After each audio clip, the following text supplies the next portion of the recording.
wasting your time if you're worrying about failures. Worry about the chances you got, but you decided not to try. Success is waiting at your doorstep.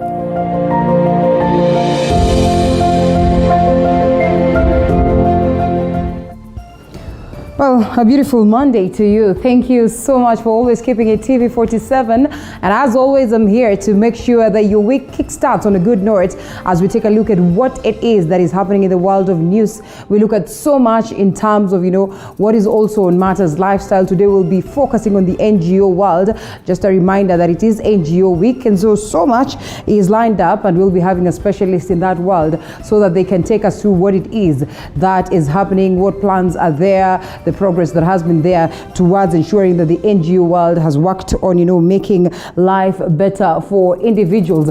Importantly, and on a very sad note, we also announced the death of our very own, special panelist that we've always had him a couple of times, that is PMJ.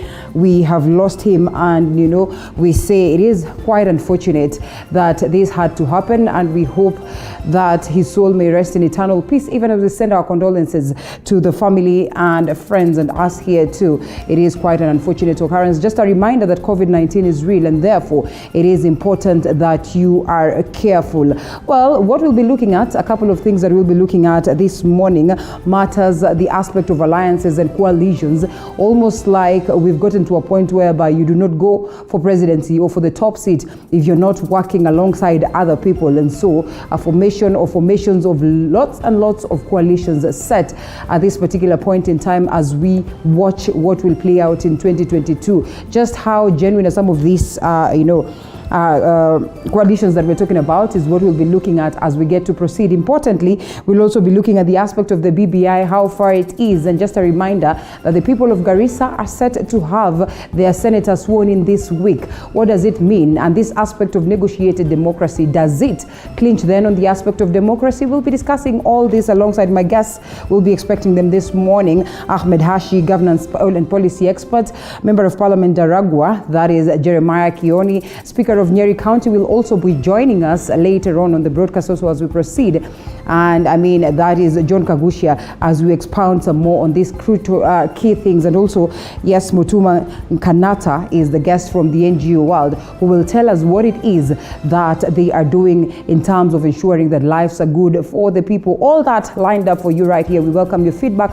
#Morning Cafe at Linda_Alela, TV47KA. We'd love to hear what it is that you have to say as we expound and we get deep into that. But first, as always, we get into the matters of newspapers as we take a look at what has been captured on the papers this morning.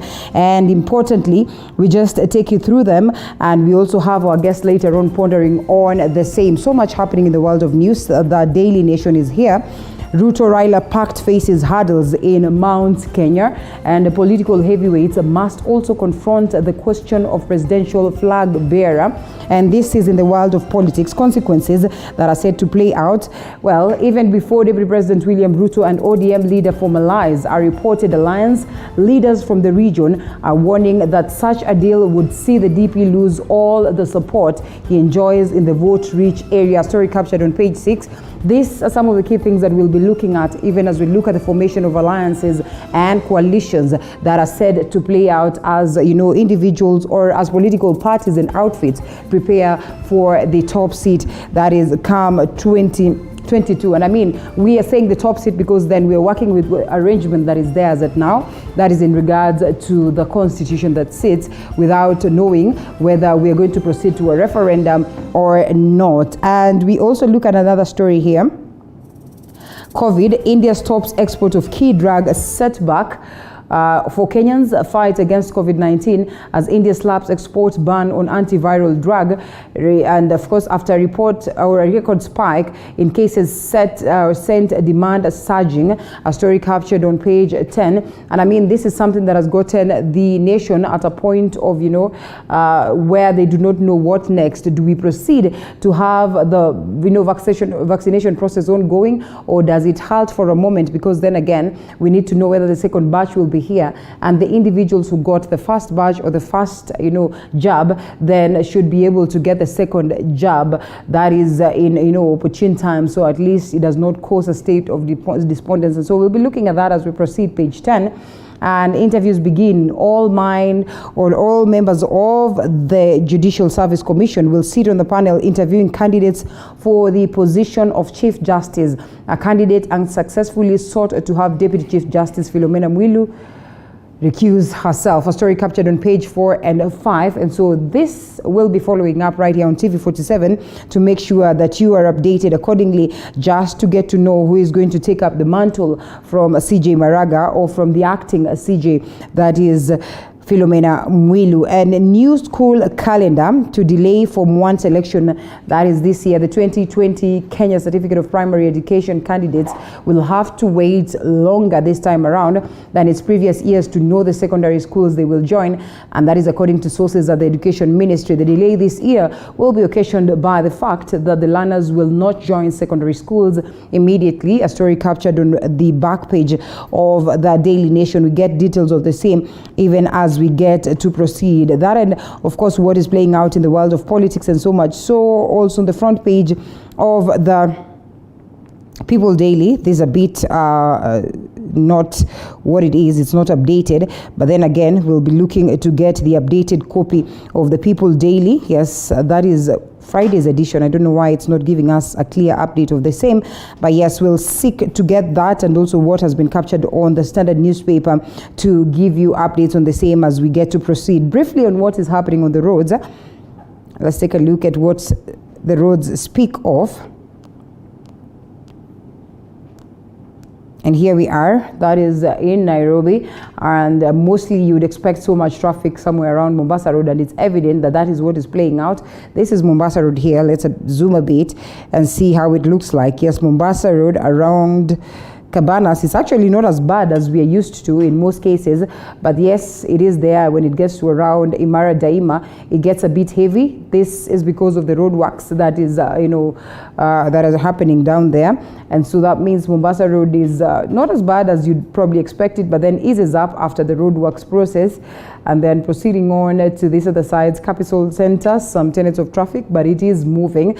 And then down on and to this at the beat of the Nairobi West, going on to the Nyayo National Stadium, where you get to connect to the likes of Lusaka Road. Lusaka Road does not look so bad, and this other side's Bunyala Road. Bunyala Road, there's some tenets of traffic down there as you get to connect, trying to find your way to the city. And I mean, this is evident that that is to and from Mombasa Road, as you can see right here. So there's a bit of traffic as you're getting in, so you need to prepare yourself for that. Langata Road on this other side is pretty much of an easy, as much as there's so much roadworks happening down here. Langata Road does not look so bad this morning. Same applies to Mbagathi on the other side. Does not look as bad this morning, as you can see right here. And so if you're taking such directions, you need not to worry. I mean, coming down here, the southern bypass, as always, is pretty much of an ease. As you can see, most of the people take the southern bypass to run away from traffic. As you can see, that's where then it gets to connect you to the likes of Mombasa Road around Airtel Center there, where there's some tenets of traffic, but it's not so bad. And down to this other side, Enterprise Road doesn't look bad. Those are the people who are taking their way to the likes of industrial area. Enterprise Road, it looks so good this morning, and so you need not to worry if taking that direction to this other side. This is Lusaka Road going all the way down. Jogoo Road is here. Yes, around Jogoo Road you'll find some level of traffic, and as you can see, that is when you headed to town. So you expect to get these tenets of traffic, and therefore if you're using Jogoo Road, the earlier you step out, the better. But it is moving, and therefore no cause for alarm. And bringing us down to these sides of Outer Ring Road. Outer Ring to and from all soaps as you come to connect to these sides of Embakasi and Airport Road. As you can see this morning, Airport Road is pretty much of an ease, so no worry if you're taking that direction. This is Outer Ring Road, tenets of traffic, but then again, it is moving, not as heavy or as alarming as one you'd expect. And then it brings us all the way to this side where there's Kangundo Road. Kangundo Road does not look so bad. The likes of Komarok Road equally not looking as bad this morning, as you can see right here. And yes, this is Komarok Road, some tenets of traffic here. But then when you connect to Juja Road, you can tell that Juja Road is pretty much of an ease, as you can see all the way down. Some spots of traffic that is actually moving, and so no worry. And so we proceed with Outer Ring Road all the way to Allsops, and where it connects us to Thika Road. Thika Road this morning, let's see how it looks like down from these sides of Githurai. Well, a bit of traffic somewhere around Githurai, but it is moving and going on down. It's pretty much of an ease override. If you're using Thika Road all the way to the Kenya Utalii College, somewhere around in Muthaiga, is where now you start experiencing some level of traffic as you get to find way to Pangani and then to the city. So this traffic is a bit jammed up, and so you can get a bit of a delay if you're taking Thika Road from that direction. Pangani Shopping Center here, you can see it's not quite, but this morning the likes of Ngara, all the roads crossed, along Ngara, not looking so bad. The likes of Kipande Road, pretty much of an ease. This other side, Gymkhana, are not much of traffic. Actually, there's no traffic at all. It's a smooth ride. And on this other side, connecting to Parklands Road, where we are, pretty much of an ease, as you can see. There's actually no traffic. And Limuru Road on the other side too has no traffic. Absolutely no traffic. Getting to the likes of Muthaiga Road, no traffic this morning. Connecting you to the northern bypass, not much of traffic actually this morning, and so applies to the likes of Waiyaki. You can see this is Waiyaki Way. It's pretty much of a good morning at this place, coming to connect to around ABC. That's where now you get some tenets of traffic as you connect. This is Waiyaki all the way down ABC Place. That is down at the likes of Westlands, Red Hill Link. No traffic as you can see right there. Lower Kabete around there, not much of traffic. ABC Place coming to James Gishuru. James Gishuru is an ease, and going all the way down to these levels of our Lavington, Kileleshwa, and James Gishuru Road all the way down to Gitanga Road, and it's pretty much of an ease from the T junction. You can see that Gitanga Road is not jammed up, although Tok Road is an ease this morning. Agwings Kodhok Road is an ease this morning, and Gong Road, which should be the last road that we are looking at, is also looking so good this morning, so need not to worry. I mean, if you're taking out or you're stepping out, at least today, maybe because schools are closed in a way, and that's the reason why we do not have much of traffic. And so anything that plays out, we'll be here to update you. Remember, it's good to drive safe, to be careful as you're using the road, because there's so much that has been labeled in terms of, road accidents. You've seen how many people have lost their lives on the roads, I mean, at least in the past 2 weeks or so. And so it is important that you are careful. Now, let's take a look at so much so that has been prepared. We still have so much that my team has in store for you this morning, and so we'll be looking at what it is that they have prepared in the world of news, as we also keep you up to speed on more, and we look forward to that aspect where we now move to the conversation after the same. And the Judicial Service Commission is set to kick off interviews for shortlisted candidates, that is for the position of Chief Justice. First to face the panel will be Justice Chitembwe Said Juma. 10 candidates have been shortlisted for interviews that will last, as Mwangi Maina report. The interviews for Kenya's 16th Chief Justice kicks off Monday morning. Judicial Service Commissioner Professor Olive Mugenda, who happens to be the Vice Chair of JSC, will chair the JSC interviewing panel.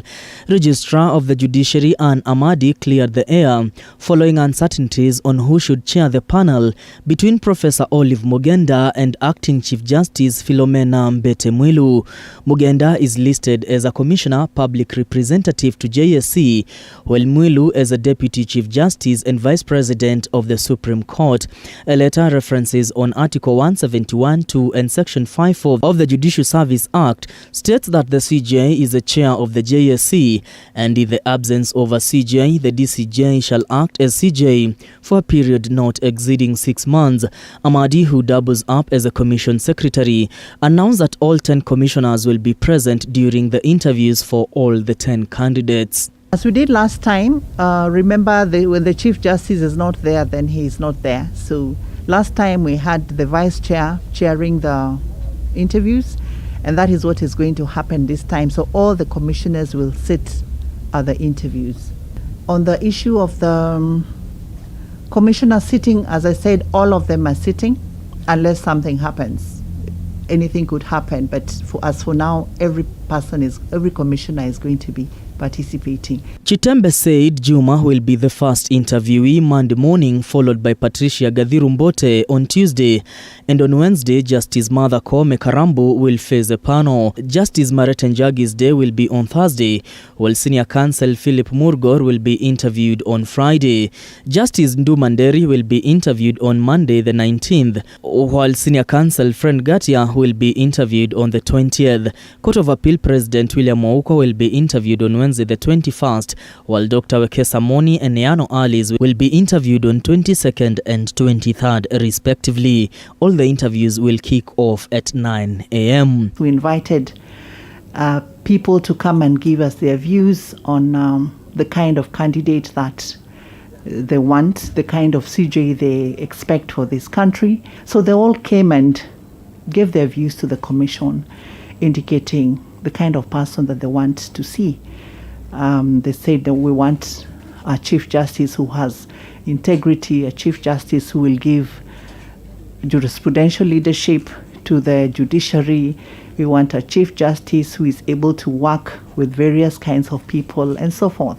It will be the first time these interviews are conducted outside a boardroom setting. This time around, the interviews taking place in a tent within the Chief Justice Gardens outside the Supreme Court. This is in strict adherence to Ministry of Health protocols in regard to COVID-19. In the next 18 days, the Judicial Service Commission will have gotten the ideal candidate to fit in the shoes of former Chief Justice David Maraga. They are expected to forward the name to President Uhuru Kenyatta in 7 days, who will in turn forward the name to Parliament for vetting. Mwangi Maina, TV 47 from the Supreme Court, Nairobi.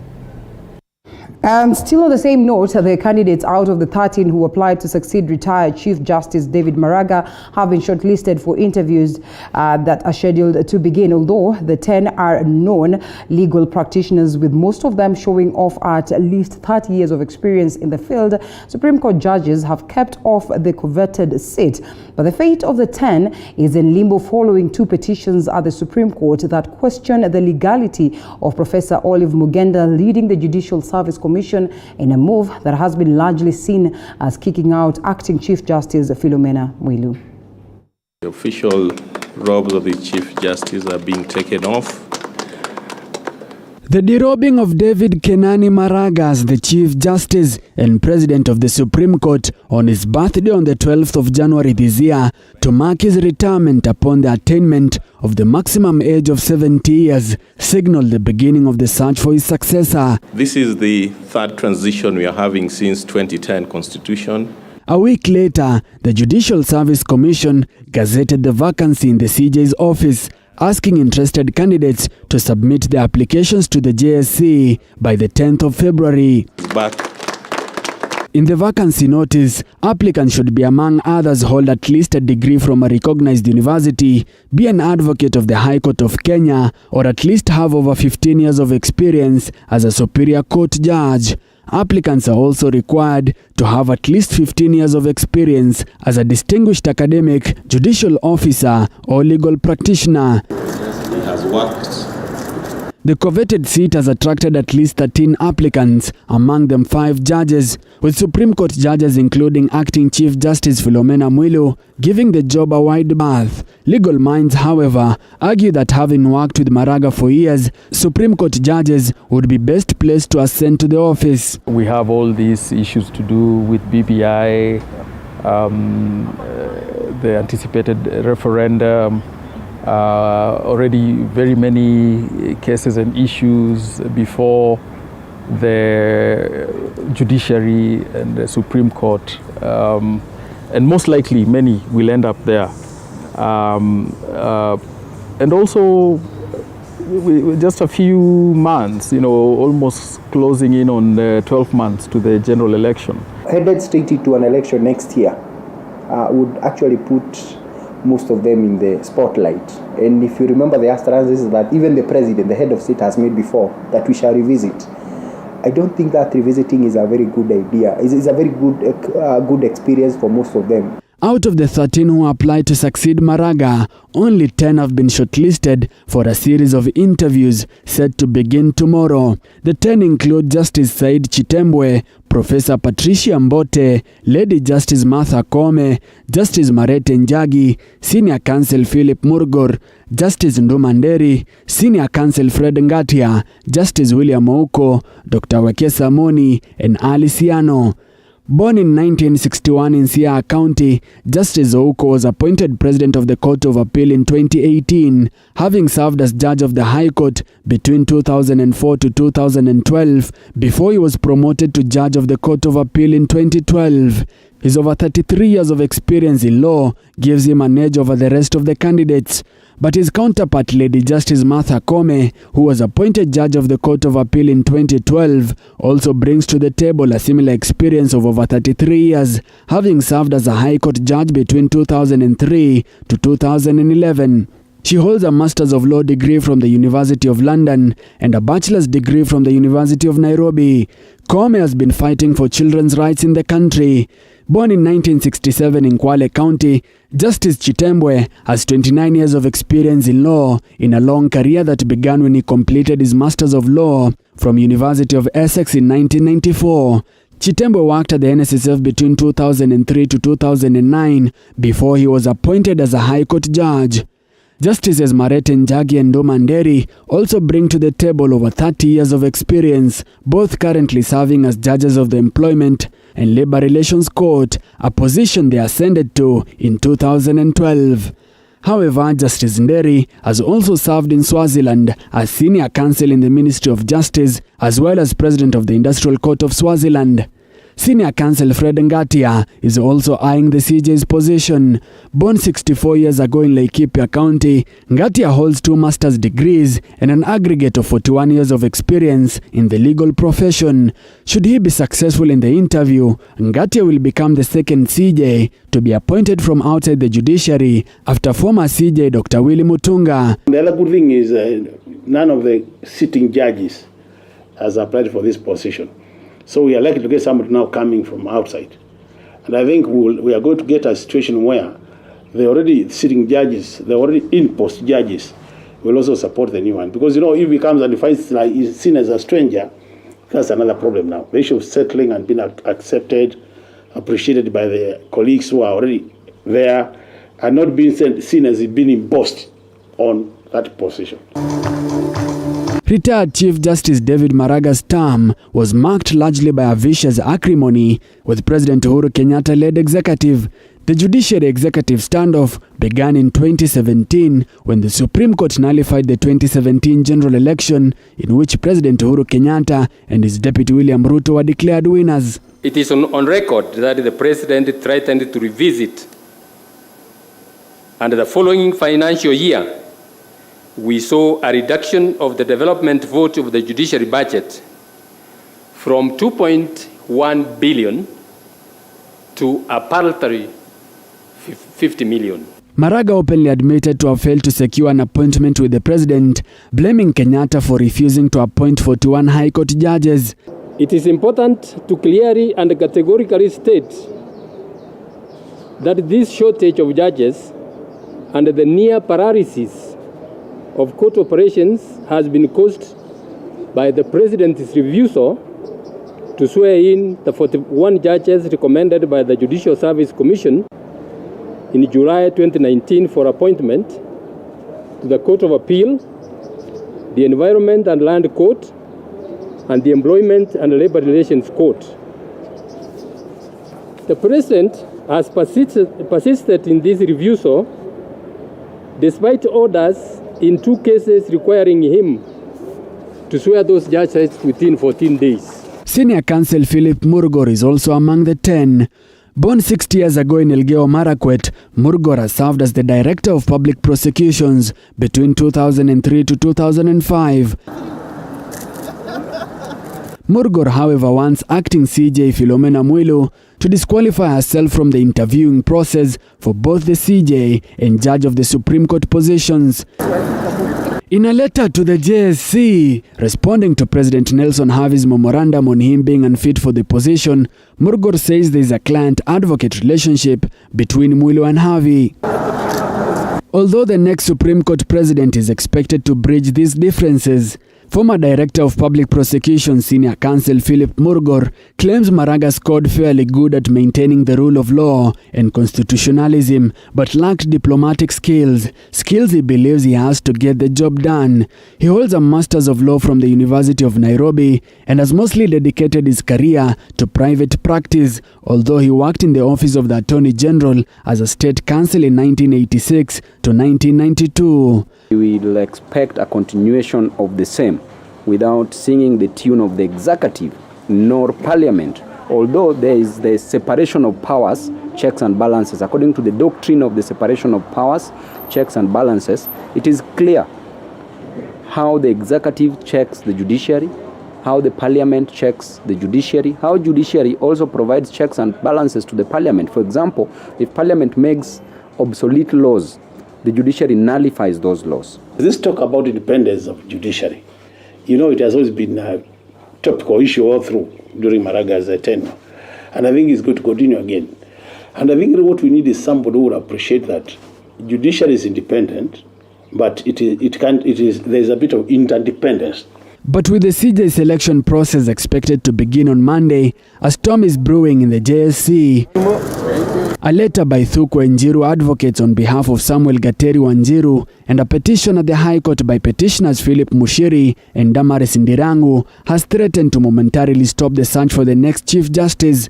According to the letter, the JSC has indicated that Professor Olive Mugenda will act as the interim Vice Chair of the Commission and Justice Philomena Mwilu as a Commissioner and Acting Chief Justice. Gateri further claims that there is a ploy by the Commission to designate the interim Vice Chair to be the chairperson, while there's already an acting CJ who, according to Article 171, Section 5 of the Constitution, should be the chairperson of the Commission.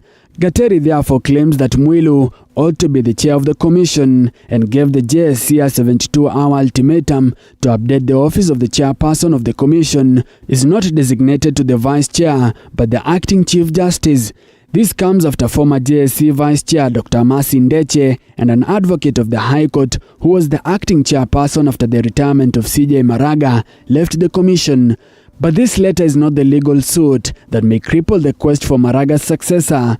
Two petitioners have also filed a petition at the High Court arguing that Mugenda is currently a state officer serving as a commissioner of the JSC and chairperson of the Kenyatta University Teaching and Referral Hospital. The petitioners have accused Mugenda of serving in two distinct state office positions, saying she's perpetuating an illegality warranting her removal.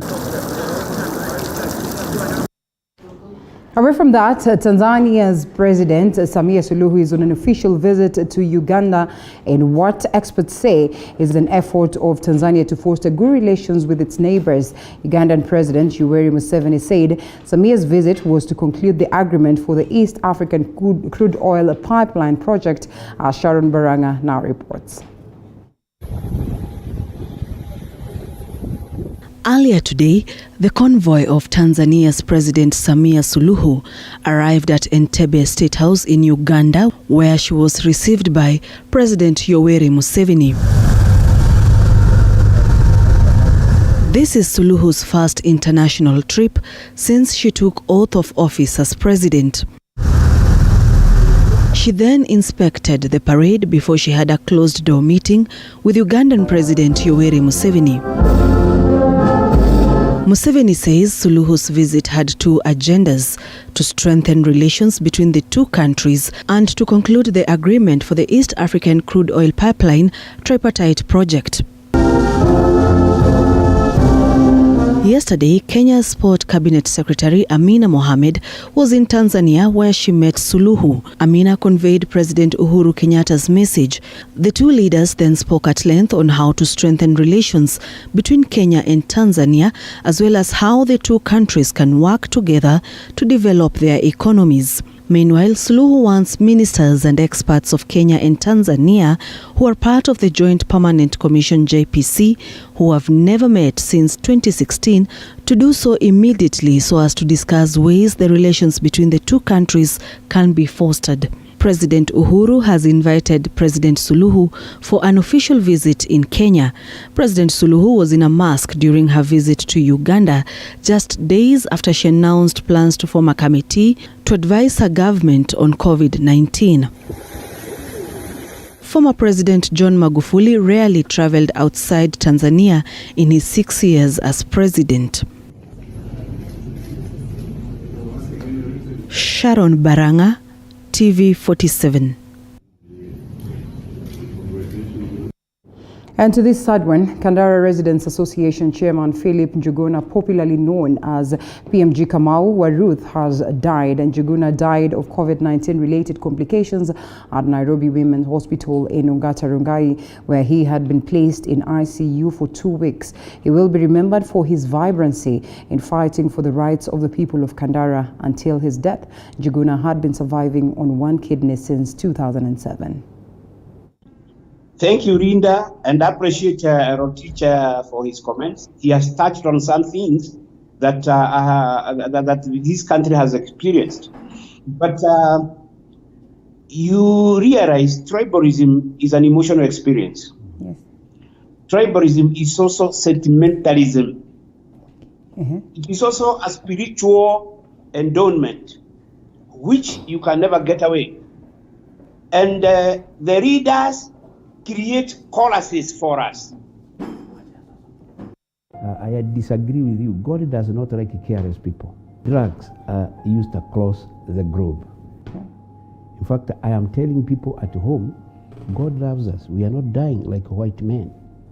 There are side effects for all these drugs. The drugs I take for cancer sometimes for kidney failure give me cancer at one time or another. But because we are not dying like white men, that is not the reason why we should not. Let me tell you, madam, the carelessness of the readers is key.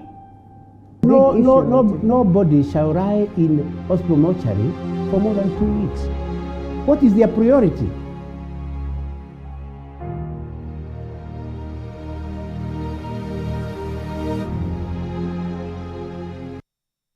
Well, I will personally miss PMG dearly. May his soul rest in love.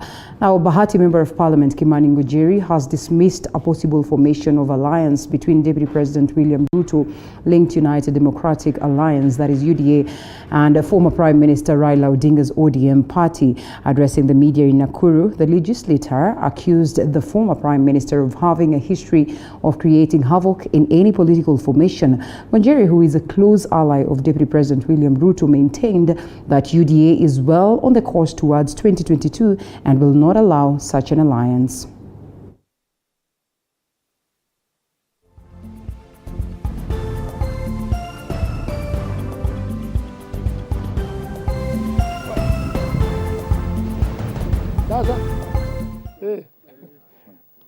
But I'm hearing people saying, it's like we have joined with the ODM. No.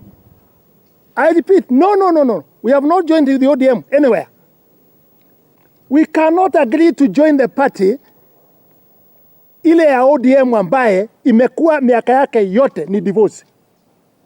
Kama umeoa bibi 7 ukitupa, ni bibi mbaya ama ni bwana mbaya? Hiyo nilisema hata Uhuru Muigai Kenyatta, my brother, my president. Nikasema hata huyu Raila Odinga, baada ya kukosa na hiyo hata wewe hamutawezana. Already you have seen. There's a difference.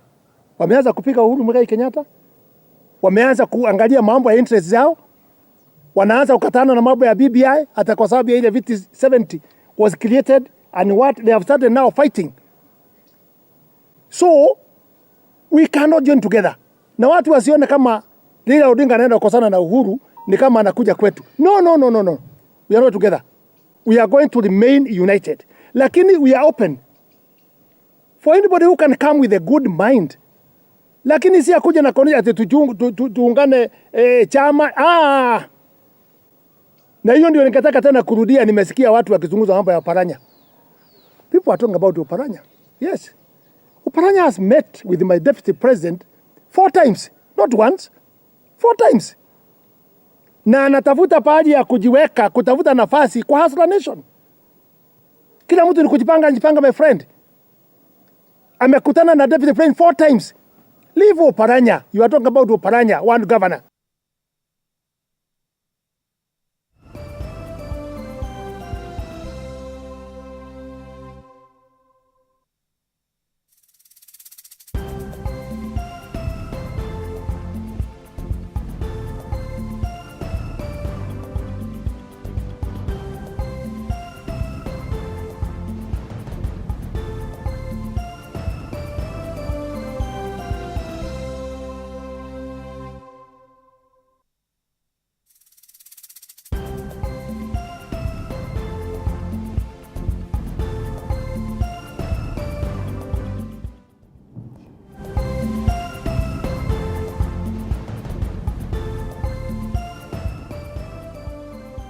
All right, here we are, and we now get to the papers.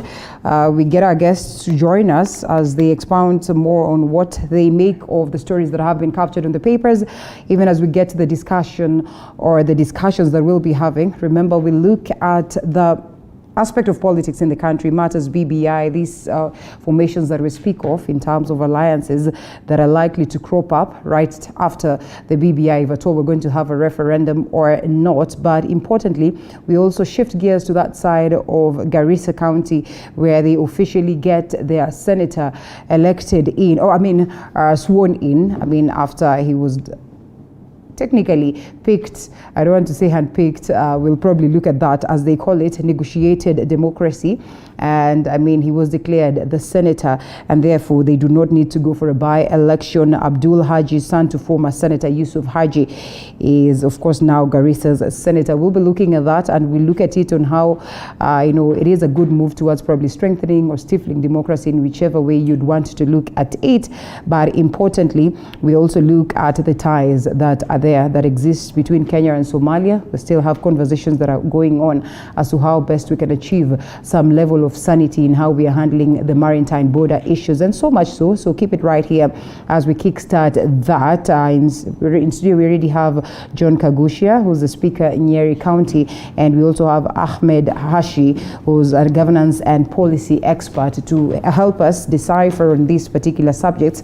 We'll still be getting a hold also of Jeremiah Kioni, who's the Member of Parliament of Daragwa, later on the broadcast, but will be joining us virtually for the same. Gentlemen, thank you so much for your time. Karibu sana. It's for the first time that we're having you on Morning Cafe. I'm glad to be here. Thank you for inviting me. Thank you so much. Mheshimiwa, karibu once again. Thank you very much. Yes, let's look at the papers. I don't know where, we don't have the hard copies just yet, but they should be here any moment from now. Briefly, as we move on to the discussion, the biggest story on the Daily Nation, still on matters politics, political heavyweights must also confront the question of presidential flag bearer. Ruto, Raila pact faces hurdles in Mount Kenya. Even before the Deputy President William Ruto and ODM leader formalize a reported alliance, leaders from the region are warning that such a deal would see the DP lose all the support he enjoys in the vote-rich area. Does he even have much of a support? Remember the words of Anne Waiguru that you can only rent a Kikuyu. We're on national television, so probably ethnic tags are not really appropriate. Yeah. But the thing about it is, nobody should believe what the newspapers say until you make up your own mind, because they tend to drive an agenda of their own. Mm-hmm. So I think there's a tectonic shift in the politics of Kenya, because the economy is nearly collapsed. Right. 80% of the population of this country is living on 1 meal a day now. The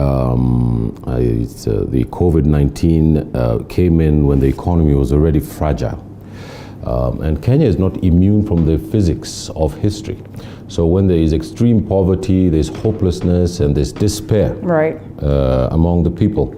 The ethnic tags that we have normalized in our society don't really make any sense.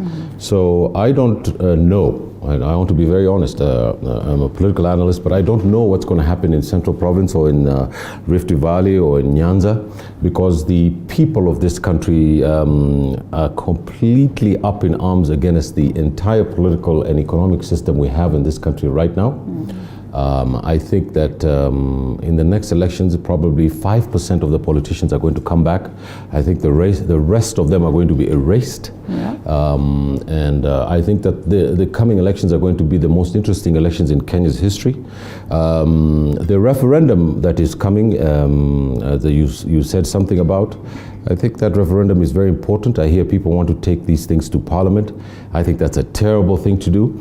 You want a referendum, you need to ask the people of this country what they feel and how they feel and what they're going to vote for. So Kenyans expect a question from the Electoral Commission on a new constitution, and it's just not be railroaded through Parliament and then force-fed down the people of this country. All right, well, it's an interesting time to watch the entire occurrences, and we're expecting that the bill be presented in May. Still the question of timelines at hand, and so much so. But then again, this is a pact that everyone is discussing, possible, pact, or so to speak, if at all such is to play out, based on what we have seen these politicians doing, based on the meetings that we have seen set. And in as much as we'd want to run away from this conversation, we've seen Bahati, Member of Parliament, Ngunjiri, speak of it, and he says that, them as UDA, they are not focused on this. And reality, he says that, well, it's not the first time that Oparanya meets the DP, something that had been read hugely. And we probably want to ask ourselves whether we have read so much into this. But then again, so much is happening. Do you foresee such a scenario? As always, we say, there are no permanent enemies in matters politics. Okay, thank you, Linda. First, allow me to also join you in mourning PMG, a personal friend. I think PMG, I have known him for so long, and I have done so many shows with him. And a very vibrant, independent thinker, as he would call himself. He's a person who has championed the rights of people of Murang'a, particularly to do with the rights to ownership of land, and the issues to do with the land that has the huge tracts of land that are still held by people who took the land in during the colonial times. He's a person who has really been fighting for that, and he has made a serious contribution towards that. And I'm sure the people who hold that huge tracts of land in Murang'a will probably be relieved to some extent, as he's a person who has been leading a very serious force towards having this land go back to the original owners. And having said that, as to do with the issue of politics as we are seeing now, first, I don't think really there's any pact that is between Ruto and Raila Odinga. I think it's a perception that is being created with a certain reason to probably try and equalize and balance off the Raila maniac and the Raila phobia issue in the country.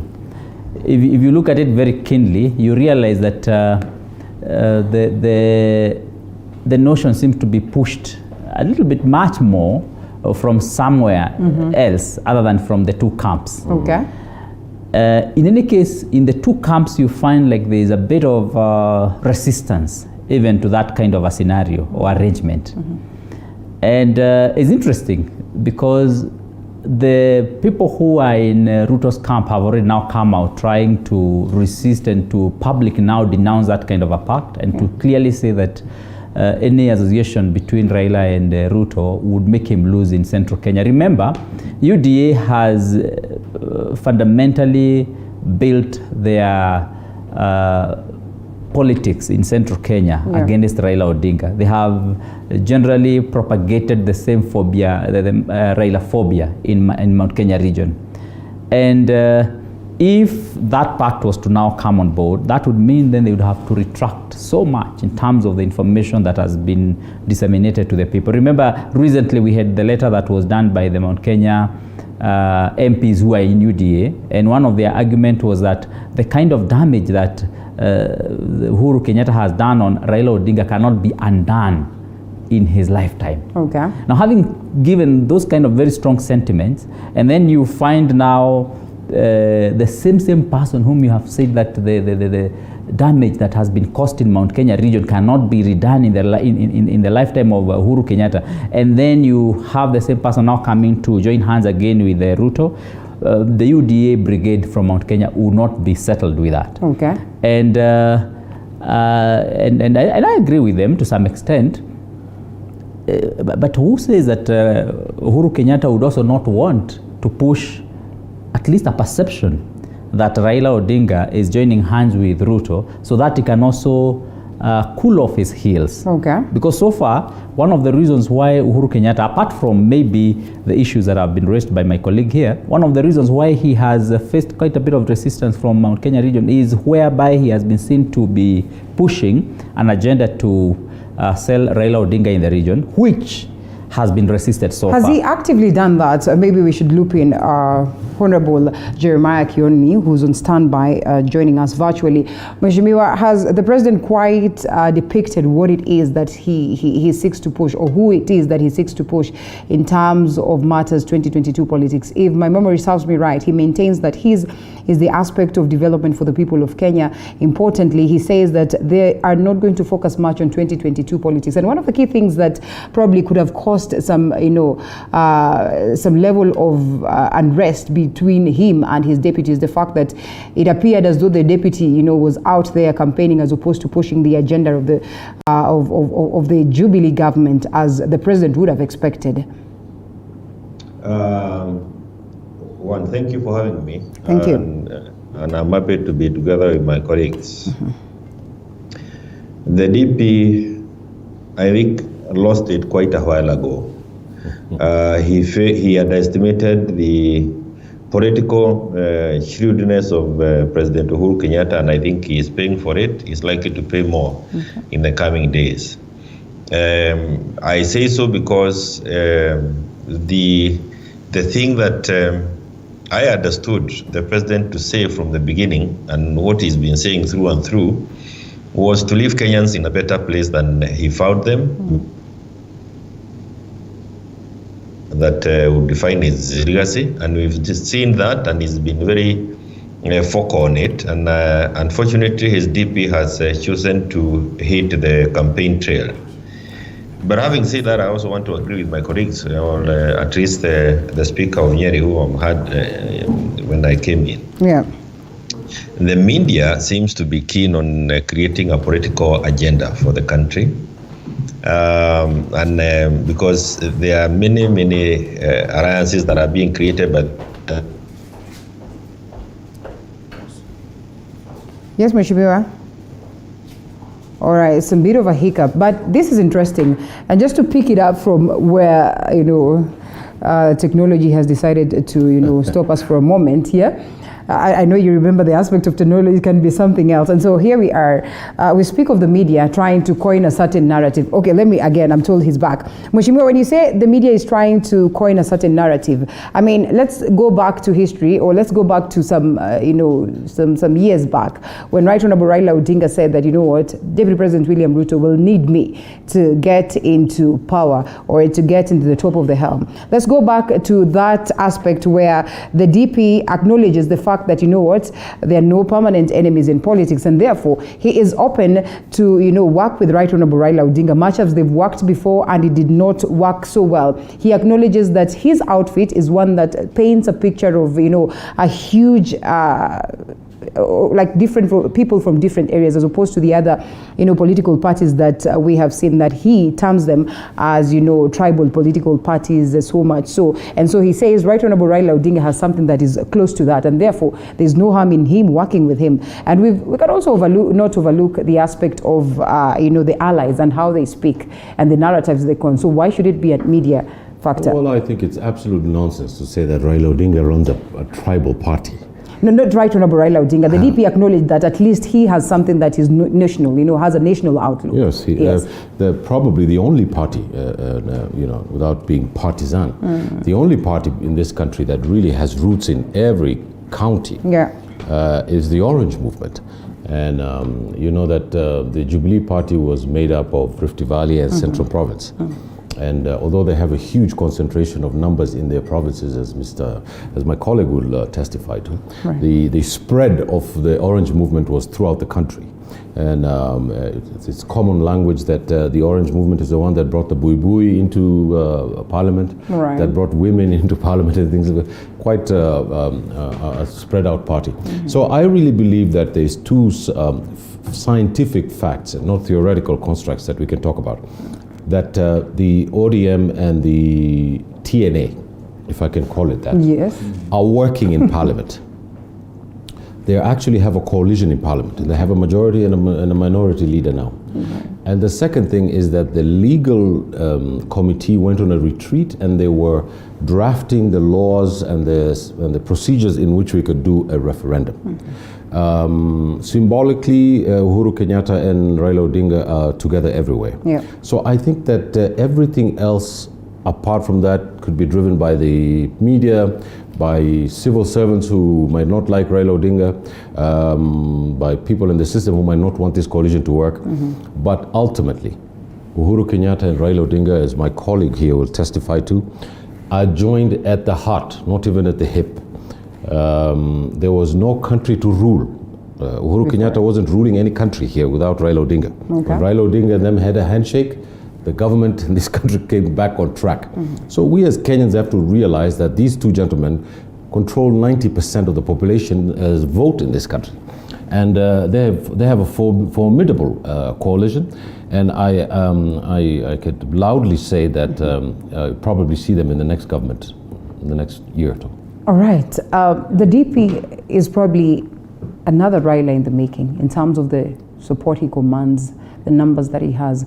And therefore, that's the reason why a majority who are allies to the DP would argue that as opposed to acting as a peace driver, the handshake, the BBI initiative is doing otherwise, because then there's some level of segregation of the supporters or the DP's side. So in this case, would we be moving in circles? Are we making any progress when we speak of the two gentlemen coming to bring peace, yet there's one that feels segregated, that enjoys quite a huge support?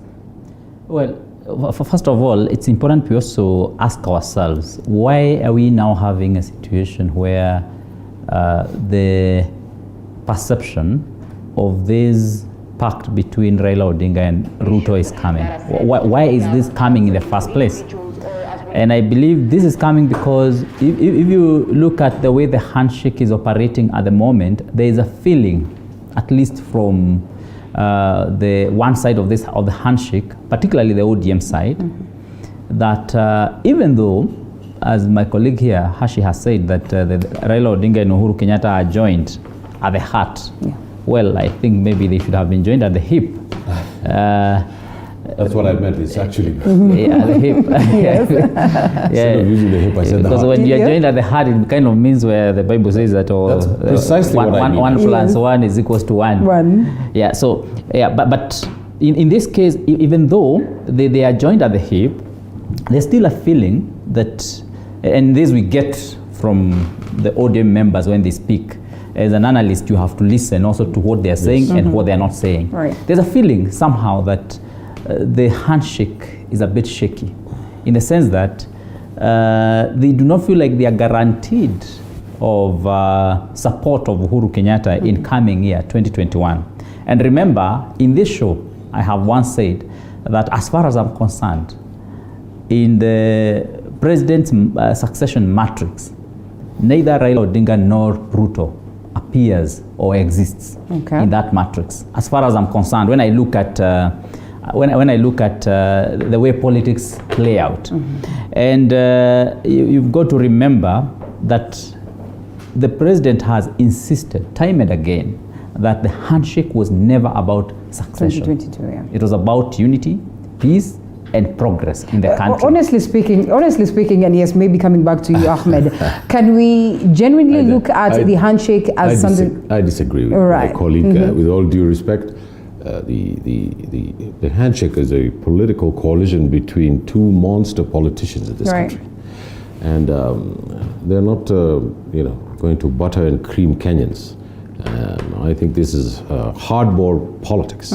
And before they made that handshake, they definitely had another handshake in private about how things were going to run in the next 24 to 36 months. And I just want to tell my fellow Kenyans that the political economy of this country prior to the handshake was a disaster. Everybody knew that. Nobody was going to town, food wasn't coming to Nairobi. Some counties had banded together and wanted to secede from this country. That's how bad it was. Right. And you remember that Raila Odinga was sworn in as a president, as a co-president in Uhuru Park. Yeah. So we need not to forget where we came from and why we had the handshake. The handshake stabilized this country, created a basis for political movement forward, and that is where this new constitution is coming. Now, at the end of the day, each political party is going to run for an election, and they're going to win seats. And once the referendum is done, we're going to have a representative parliamentary system of government in the House. I'm running for the seat in Langata constituency, and I hope to be in parliament. And I know one thing, that the government is going to be formed in parliament, and that is going to be a wheeling and dealing between political parties. All right. This is why President Uhuru is fighting very hard for the BBI to pass, because my friend here, or my colleague on the left, are going to get a huge amount of financial compensation in Central Province, and maybe an extra 25 seats of members of parliament. So I think that all these things were things that were planned out, things that are coming, and I think they're good for the country. Right. They're good for this country because we need to stabilize this country. This country is torn on ethnic terms, on economic terms, on historical terms, and the founding myth of this country was based on the parents of these two men, Jomo Kenyatta, the late Jomo Kenyatta, and the late Jaramogi Odinga. Ahmed, reality is that we have seen the Grand Coalition, which was more of a formation that was bringing peace short term.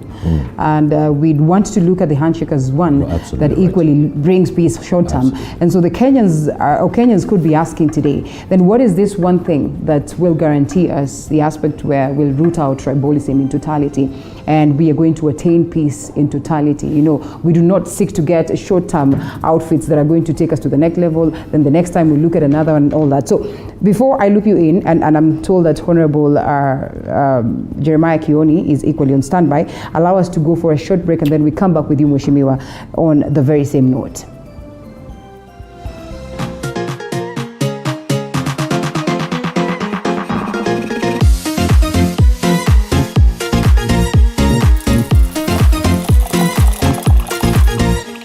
As the country gears up for possible BBI referendum and 2022 general elections. As the salvos enter too familiar territory, William Ruto will serve his 5-year term as the deputy president. Pundits Night is here to give you powerful, thought-provoking political commentaries. The mountain can produce a country. Give Moses Kuria a chance to respond. Let me ask you this. Are you not taking advantage of first my situation? You talk about the people with the ultimate power. Kikuyus will vote for somebody from outside their community to be the next president of this country. We talk to the newsmakers, the opinion shapers, and the pundits. Fair enough. I believe that part so that I don't lose. As we dissect everything you need to know to make an informed decision.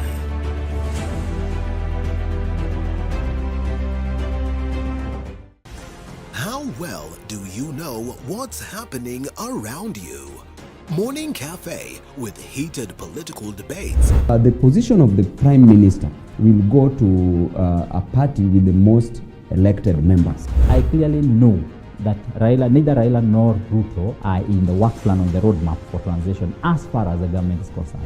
Informative health discussions, business, farming, Tasty Wednesday, Fitness Thursday, and Feel Good Friday with amazing DJs, celebs, and music bands.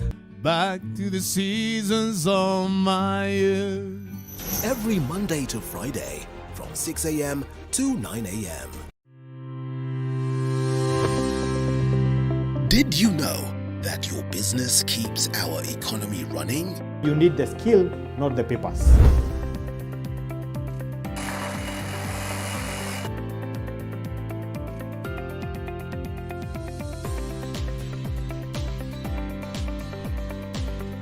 Always tell yourselves, one day at a time. You can't do everything under one roof. over time I've had to realize that good things take time. The Grind, every Monday at 7:30 p.m.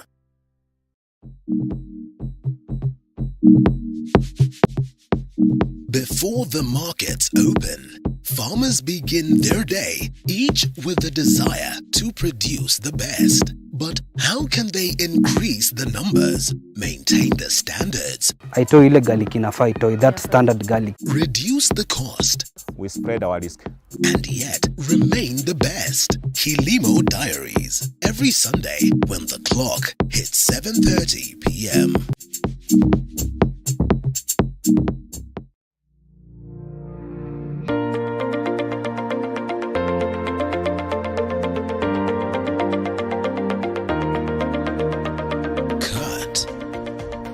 Chop, mix, steam,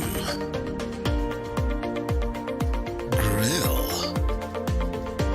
fry.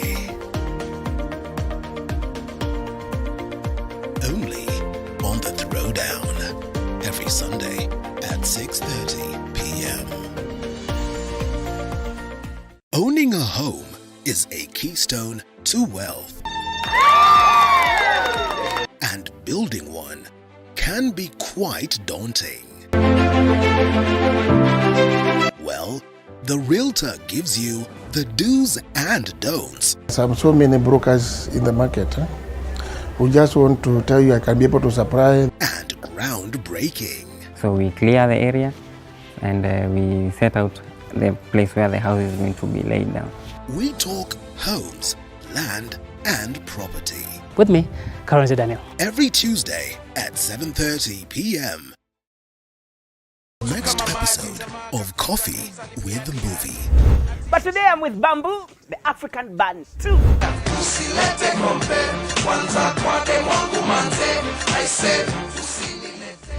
Funny how the enemy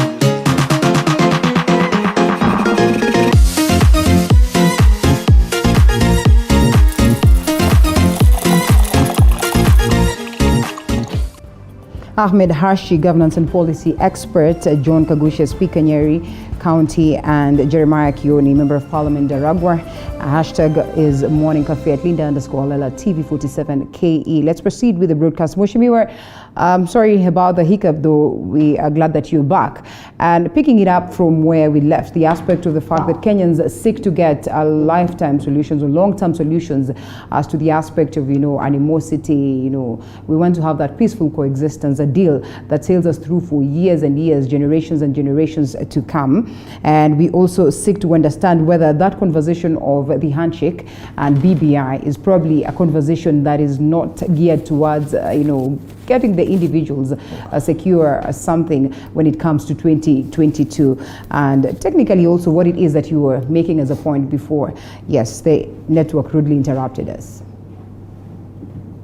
We can remain properly connected. But I was saying that one is, I think that the BBI, unlike the other previous arrangements, is meant to last beyond the handshake period. Okay. Because essentially what we are doing with the BBI is documenting, putting in the constitution what the handshake was all about. And if we succeed in doing, and I believe we will, then we have achieved one of the major problems, not in full, but we made some good strides towards stabilizing the country, as Ahmed Hashi has said. But just to pick on where others were, is that I have a feeling, and a strong feeling, that the media and also political brokers have always had campaign period as harvest time. Yes. Now this harvest time seems to be taking a little longer to kick in. And I can tell you that it will take, we still have a couple of months. I don't see it kicking in until sometimes in September, October. And for that reason, we see a lot of, a lot of scenarios, a lot of alliances being thrown around, so that some momentum they can start some momentum. And I don't think that will happen. I want to say this, that unlike other elections that we have seen in the past, this is an election that is going to be done in the boardroom. Whatever arrangement is finally done in the boardroom will be presented to the media and to Kenyans. And I say this with a lot of respect. Wow. And let me tell you one thing that is for sure, which we have not seen before. Unlike many times in the past, we don't have an individual Kenyans who can easily bankroll an election, a national election. And I've been there, we were there with Musalia, and I can tell you this from experience. We don't have one Kenyan who has the kind of money that is required to carry out an election alone or with one or two other people coming together around him. So the political leaders, the political bigwigs must work out something in the boardroom because none of them can put the money on the table. Okay. And for those of us who are interested in political seats in different positions, we would rather also have that in mind because it is going to be there. And secondly, unlike in the past when we saw regional blocs coming together, and like it happens 2002, and we were able to remove KANU from power. What had been scattered by Moi over the years, the smaller regional grouping that we like calling tribal groups, which are actually tribal groups, are likely going to play a key role in the coming elections for the reasons that I've mentioned, and including the fact that we are now looking at almost 3 generations. You're looking at what you may call Fifaraga Moi. You have also Fifaraga Kibaki na Raila. And I can also say that we have Fifaraga Uhuru Naruto. And you will have to find some, where do you fall in? Which of the Fifarangas would Kenyans want to run away with? The Fifarangas that Kenyans want to run away with are those who are going to put money in people's pockets. Because we have huge infrastructure developments that have been done by Uhuru, and we must commend him for it. He has done a lot of work. And we want a team of people who can now come and use that infrastructure to ensure that Kenyans have money in the pockets, which is what they are crying for. And you think the DP would not ride in that? I mean, he's part and parcel of the Jubilee government. He will, unfortunately. Why do you say it or term it unfortunate? Allow me to say. Unfortunately, he created headwinds for himself. Okay. He failed to try and consolidate what they were doing with the president and left the president alone to do it, and chose to oppose him. That is really going to cost him, and I can tell you, even his darling, and let me also say, he lost another golden opportunity during the BBI process, because it's in the BBI process that you should have perhaps introduced an amendment to the constitution that would have made it easier for him to run for any other position other than that of the president. Unlike all the other political players that we have, his goose is cooked. He either goes for the presidency. Any person who wants to join William Ruto must play second fiddle, because the constitution allows him to run for the presidency only, unless he agrees to come and become a member of parliament, so that then he can be appointed as a prime minister. And that is so. That's why I'm saying that the media is trying to play with the minds of Kenyans with the things that are really impossible. And I want to tell you, let me say this as I allow my colleagues to come in. Yeah. It's back in 1963 that we saw what we are likely to see happening in the year 2000 or 2022. Okay. When we saw KANU now taken over by those who were in KADU, fighting for the independence of this country, and KADU on the other side desisting and power having been given to them by the colonialists. I want to tell you that the formations that you saw back in 1963 are likely to be the formations you see 2022 under different names. And this time, like Kagucia was saying at the beginning there, it is we will need to rediscover ourselves and what put us together so that this country can stabilize going forward. Same monkeys, different forests? I could not. Can I just add a point to this? All right, okay. Just 1 second. I could not agree more with my learned friend. He's absolutely right. And the philosophical basis of this is the conversation that Raila Odinga and Uhuru Kenyatta undertook. Once you trace the history of this country, you find that the split between Jaramogi Odinga and President Jomo Kenyatta was the mother of all problems in this country, because it split the nationalist camp, and the tribal system reared its ugly head, and so forth and so on. So the current if I could use a French word, je ne sais quoi of the moment, Okay. is very simple. It's a behemoth. The political party that's going to come out of BI is going to sweep this country. And I don't see how William Ruto is going to survive that tsunami, as they like calling it. He's really gathered lots of sympathy, and I don't think so. And I think my colleague will agree with me on this. I think that this country's got blocks from 1960. We've created blocks, political blocks in this country. Yeah. And whoever puts these blocks together, unfortunately, if I was to stand for president and go there, or my colleague here would stand for president on an issue, the chances of being president are remote. So I think these blocks have been put together, and God help anyone who stands against it. the DP is against it? The pact? The blocks that he's talking about, and I mean, technically, what is playing out in terms of politics is what will determine what blocks will be there then. And so therefore, it is evident that maybe, let's go straight to the point, let's just say he's probably against the BBI, which is likely to be that binding factor of the blocks, and therefore he loses?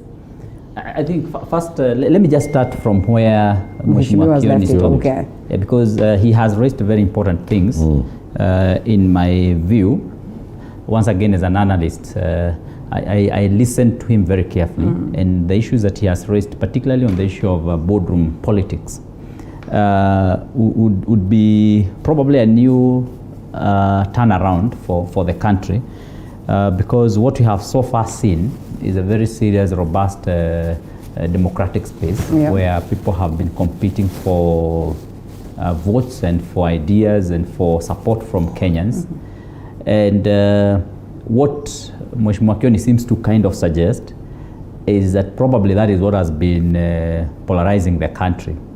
And now the new way is the handshake way, whereby people sit in the boardroom, agree, there's a formation, and then that is rubber stamped, and that forms the government. Is that to discourage the voter in a way? Because I heard him speak of that, and I felt like, then where does the vote count at this point? Because fundamentally, then that would change the way we do our politics in the country. And I don't know whether Mheshimiwa Kioni really is talking from an insider's perspective. Right. He is. He seems you can to be rest assured he will tell us that. He seems to also to advise those people who are interested in political seats. Okay. Personally, I would be a bit worried about that approach, whereas it would probably mend the the competitiveness that we have in the country to some extent. Yeah.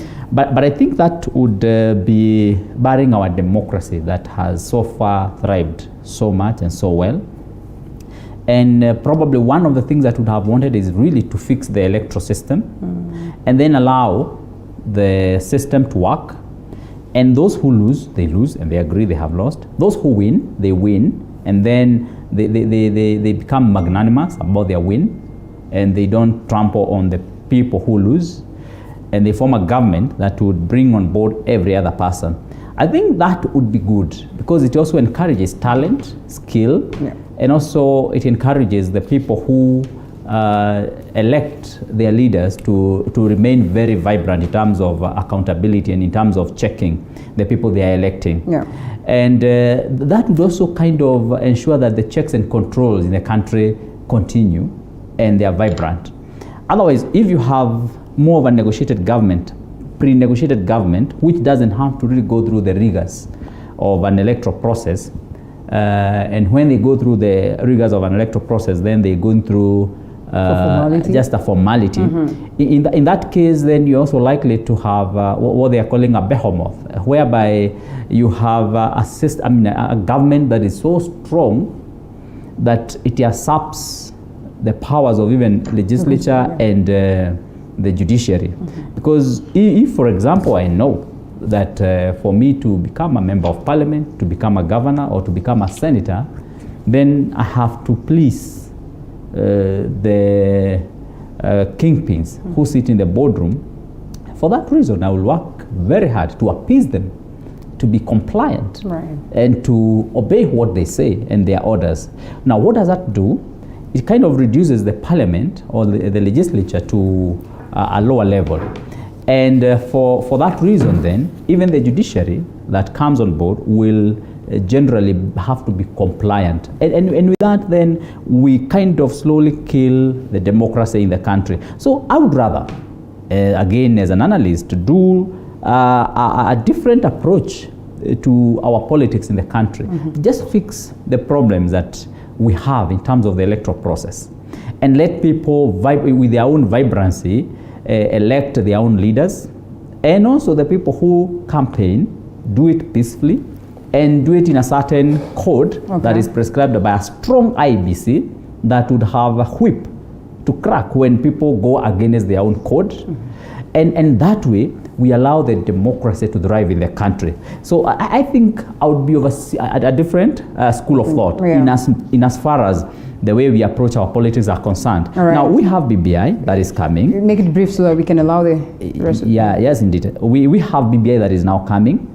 And what that means that we have an opportunity for coalitions, for pre-election pacts, and that should happen in both sides. It should happen on the handshake side, it should happen on this other side, so that then whatever pacts that come, they can now go and compete competitively on the ground. And I think that is a way probably we need to look at our politics going forward. Ahmed, you wish to react to that briefly before we loop in Mheshimiwa? And I mean, this... I think my colleague, Mr. Kioni, was talking about financial, who has the capacity to run and go into an election and the amount of money that's needed. I think that was his point. But just to add one more point before I give it to him. This country is in a very precarious situation. And he was talking about one of the most important things about stability is the ability to also provide stability produces children. And those children have to be jobs, medical, healthcare, for farmers, for all sectors of the economy. Our economy is in the doghouse. And one of the most important things about BBI is not a thing for itself. It is also what it produces. See, if democracy does not produce 3 square meals, does not produce jobs, does not provide medical health care, does not provide security, doesn't provide housing, then as a model it has failed, because the idea is to deliver certain goods to the citizens of this country. And what we believe, or what I believe is that, or what I support is that if we make this BBI work, then its job is to go out there and deliver those things. That is very critical for Kenyans to see. We don't want a political process just for a political process. We want to change things in this country so that we remain stable over the long term. Honorable Kioni, picking it up from there, yes. Very difficult to say anything after what Ahmed has said. He's taken the whole debate for the morning and concluded it.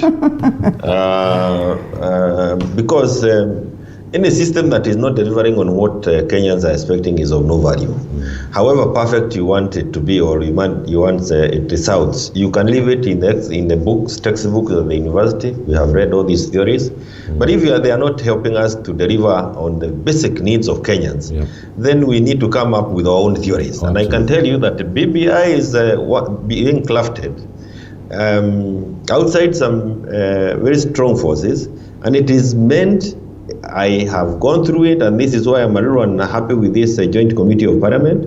They are trying to become experts in things that are not useful. This is a document that needs to deliver on Kenyans. And I am saying again, the team that is going to be in State House 2022 is the team that will be able to use the infrastructure that has been put on the ground by Uhuru Kenyatta. Mheshimiwa, the same faces we've seen before, have probably not in people's pocket. Now, let me say this, 2002, there were meetings in Serena. When we went to Uhuru Park, it was a boardroom decision that was being taken to the people. The only thing is that there were 2 boardrooms, one at Kasarani, the other one at Serena. And when the team from Kasarani came, they decided to go with the resolutions of the Serena team. This is not something new. I'm mentioning this to the speaker. It's not new. These boardroom decisions are going to be made, and especially during transition time. Again, the issue of electoral rolls, let me say this because I've worked on these things for the last couple of years in Bunge. And you'll see it. We have no problem with the electoral laws. It is the trust deficit in our political system that has been hurting us, and that is something BBI is trying to deal with. And when you hear me saying that it's very difficult for you to work outside BBI, because these are the key things that are being addressed by the BBI, and I sympathize with those who choose to oppose it. It may be too late to come and say yes, because they have also no capacity to lead a no team. But again, crucially, Rita and my colleagues, learning a political campaign, a presidential campaign, requires resources. When you are moving out of State House, you are not going to allow any state resources to be used by your predecessors. You are not certain they'll be able to account for that money. So you have to cough the money. And when I talk about boardroom, it is those people who have the money who will come to that table. Two, they will also come with the number of people they can be able to bring together. If you cannot be able to bring money or number of people together, then you have no space in that table. And I'm being frank, because there is no time for these things. You have no time. You have no space on that table. On the issue of being loyal to the political bigwigs, let me advise my young colleague, you have no choice. And it is, even if you have your own independent mind, if you are not the one running for the presidency, you are not going to dictate what the presidency is going to say and how those who come to parliament are going to behave. And I think this is what has hurt the senators who are already now facing the exit. And I can tell you it has sent shivers in the spines of members of parliament who also behaved like, bravado, that you can run a parliamentary thing and you didn't quite understand. It is the reality of politics. Look at it even in the US. You toe the line or do the honorable thing, like Raila did to the 1992. When he couldn't agree with Wamarwa, he resigned, went out, formed his own party, ran for a parliamentary seat, and came and charted his own cause that we are still now seeing 20 years later. If you think you have that muscle, then you do that. If but where is the face of democracy in all this? That is democracy. How is that democracy? Can I add, I agree with my colleague 100%. However, I have only one proviso. I think that the Building Bridges initiative is exactly what it says. It is a bridge. We want to build a bridge from point A and cross to point B. When we get to point B, then many of the issues that we're discussing will come out. I think that probably Raila Odinga will become the next president in this country. And he'll have 5 years together with Mr. Uhuru Kenyatta, who will probably become the prime minister, in my opinion. And I'd like you to play this record back to me when these things happen. Because I've predicted very many things in this country. And when they don't happen. We will still do that, we'll play. And I've predicted many things in this country and in the region that have happened. I think that this coalition is wired in the brain. And I agree with Representative Kioni that it's really not much that can be done about it. Because the political bigwigs he's talking about have been in the trenches for a very long time, particularly the most senior politician in this country, Mr. Odinga.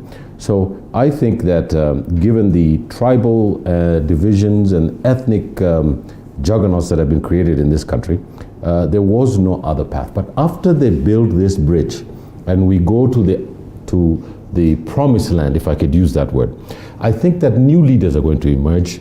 Maybe Mr. Speaker here might run for president, and maybe I might run for president, or you might run to be the first woman president in this country. So what I'm saying is that let's get over this hump. Let's get over this bridge. Let us settle these historic differences from 1960. And once we settle them, I think we can start germinating a new form of politics that is not tribal, that is not based on a region, and we can get all kinds and hues and different types of people into politics, and Kenya will be a better country for it. How do we get these individuals that are here to change tact, or we have a scenario where we might need to have a face-off of the oldies that are there, because we speak of the same monkeys, probably just different forests, and we do not expect much. I mean, the likes of Ibrahim Miheso say debt crisis at the expense of BBI, or vice versa. Josephat Kuria say, I'm sorry for listening to these so-called leaders. They have nothing concerning the Wanjiko. I mean, and when you listen to Honorable Jeremiah Kioni, he speaks of the bitter truth.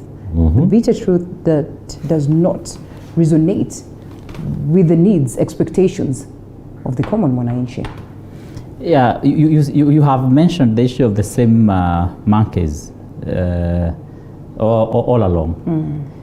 If you look at the way the politics in the US work, sometimes when you have tried to run for office, if you run for presidency and you don't get, you exit, more often than not. And I think if you look at the several elections that we have had, we have had different candidates. Those who did not get, they exited and they went on with their political life elsewhere. And I mean, even Hillary Clinton, you would have expected that she should come back because she had so much support, but she left the scene. Of course, now in Kenya is a bit different, and maybe that's why you talk about the same monkeys in this, in different forests, or even in the same forest, for that matter. And you would have expected that maybe as a country would get to a position whereby we would have ideas driving us. We have people who may not necessarily have even the economic muscle, the financial muscle, to be able to push a campaign, for that matter, that using the social media and using the media platforms that we have in the country, we are able to build on those ideas and are able to convince Kenyans, and are also able to implement the same. Of course, that is not necessarily the reality as we talk, but it's a possibility that we are also going to have as we move on now with the new generations that are also coming. A little bit different maybe from the scenario that Mheshimiwa Kioni has mentioned about the 1963. We may have a bit of a different scenario as we move on. We have new generations, we have new young millennials, we have new generations that are coming on. And these people may also get a little bit different in terms of how they perceive issues, how they perceive people and ideas. And who knows, maybe ideas might also sell as we move a little bit more into the political future, such that the issue of the monies may not count as much, and such that also the issue of voting tribal blocks might be fizzled out to some extent. Because today, if you share something on Twitter, KUT for example, ordinarily it doesn't take on a tribal perspective. More often than not, it takes a Kenyan perspective.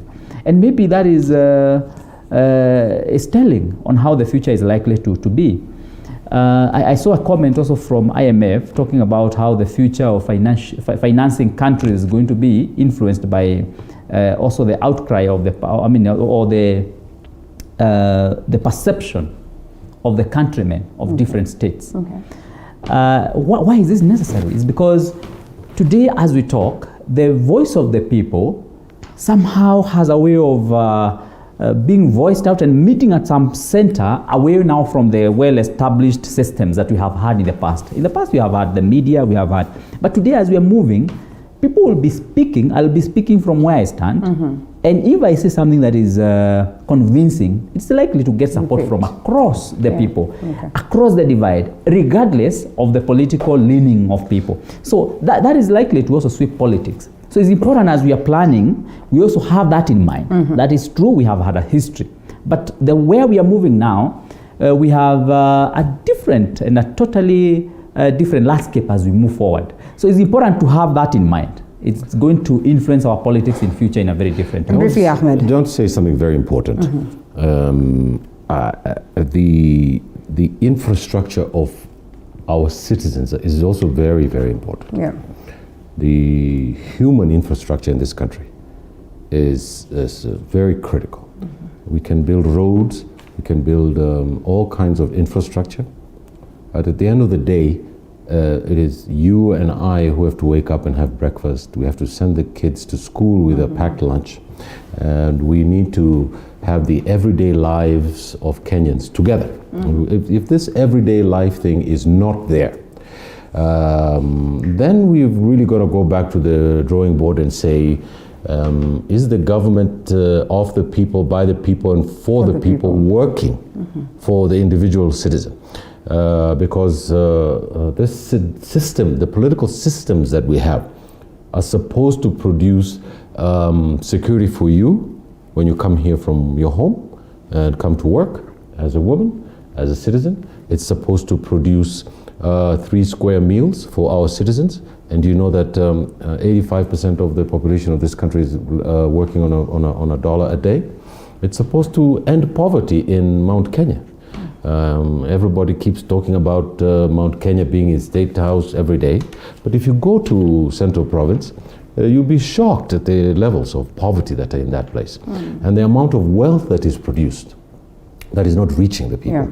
So there are really fundamental moral and philosophical questions we have to ask ourselves as Kenyans. And because we come from a tradition from the British system of moving from one step to the other and not having a big bang theory of change, I think that this level of politics that we're in today has to be absolutely transformational, because Kenya is not exempt from the laws of history. If we go down this path in this country where poverty, disease, unemployment, and hopelessness continues, there will be a popular uprising. It has happened in many countries in this world. And I believe that this is one last chance that we have to get it right. All right. Honorable Jeremiah Kioni, your argument, does it not then defeat this key clause in the Constitution that speaks of sovereignty power belonging to the people? I think it actually reinforces the same principle. In our Constitution, in our preamble, we say that proud of our religious, cultural, and ethnic diversity, we, the people of Kenya, have decided to live in peace and unity. I am not using the same words, but that is the kind of thing that is coming. So we actually chose to be proud of our diversity from our tribes, ethnicity. There before we were hiding and we were not talking about it. But there was a deliberate thing that was done, certainly with a lot of push from the civil society, that we include the word ethnic backgrounds. And now to try and think that you can walk away from it, you really will be playing catch up hereafter. We have those blocks. You are going to see them being used. They are going to be used in a big way. I said before, I want to repeat here again, there is a big difference between being ideal and being pragmatic. And I know 2013 to 2017, a lot of our politics, a lot of our coalitions were influenced by the ICC and the desire by us as a country to move out of those international criminal courts, because that was quite a thing that was pushed mainly by the Jubilee coalition. And I can tell you, with the support of many Kenyans, that defined the coalition that has given us the leadership for the last 10 years. And I want to repeat again, the coalition that is going to give us leadership from 2022 is the one that is going to address the issues that have been mentioned by Ahmed. They are the issues that Kenyans, every corner of this country, are concerned about. And as I mentioned, who is going to put money in our pockets, using all these infrastructural developments, including the social infrastructural things that Bwana Kagucia was talking about.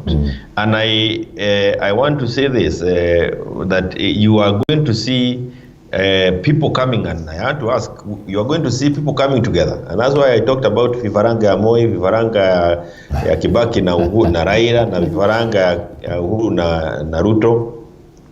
It is going to be around those formations. And I want to encourage anybody to pay attention to those formations. And as I mentioned again, those vifarangas, those meetings are done in boardrooms and then presented outside. What the media is trying to do is to play out those boardrooms discussions.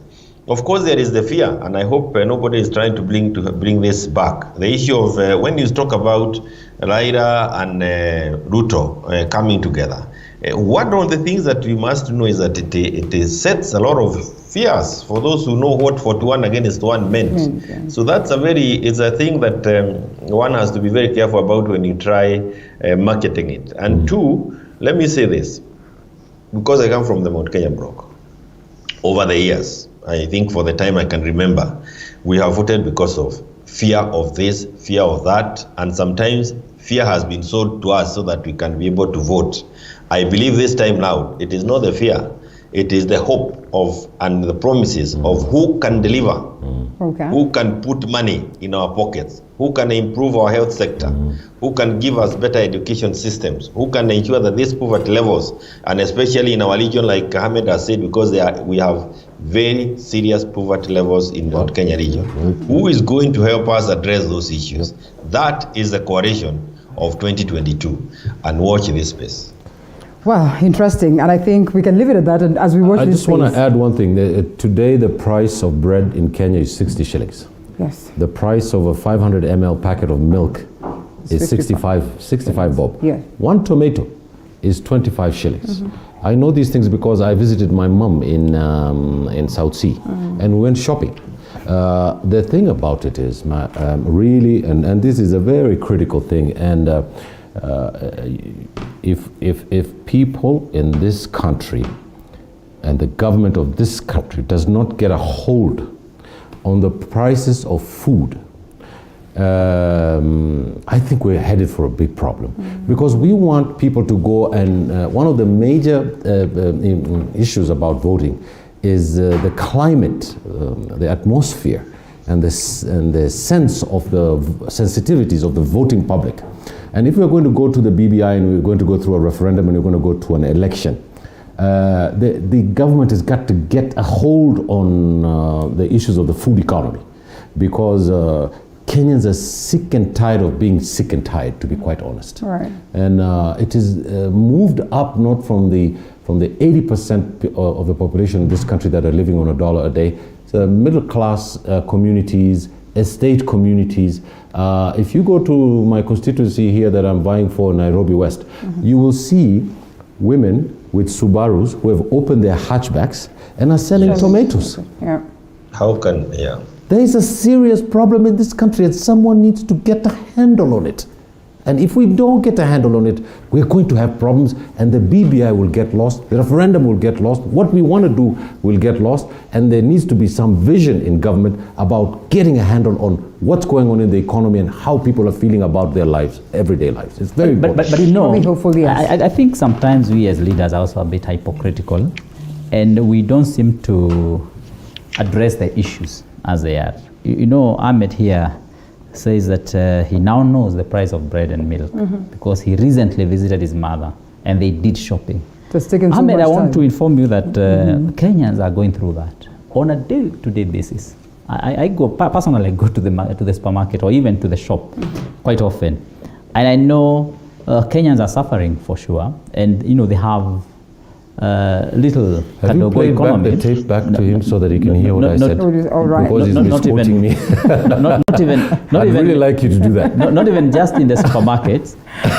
Kenyans have to contend with 100 shillings for a family in a day, so you have to go buy small packs of everything. And I think what we need to do as leaders, and I say this to all our leaders, including our Excellency the President, the former Prime Minister, our members of parliament, ourselves even as counties, the deputy president, I mean every other person who is in government and even who is in leadership and even who aspires to be in leadership, one of the things that we must do today is to aspire to solve those problems today.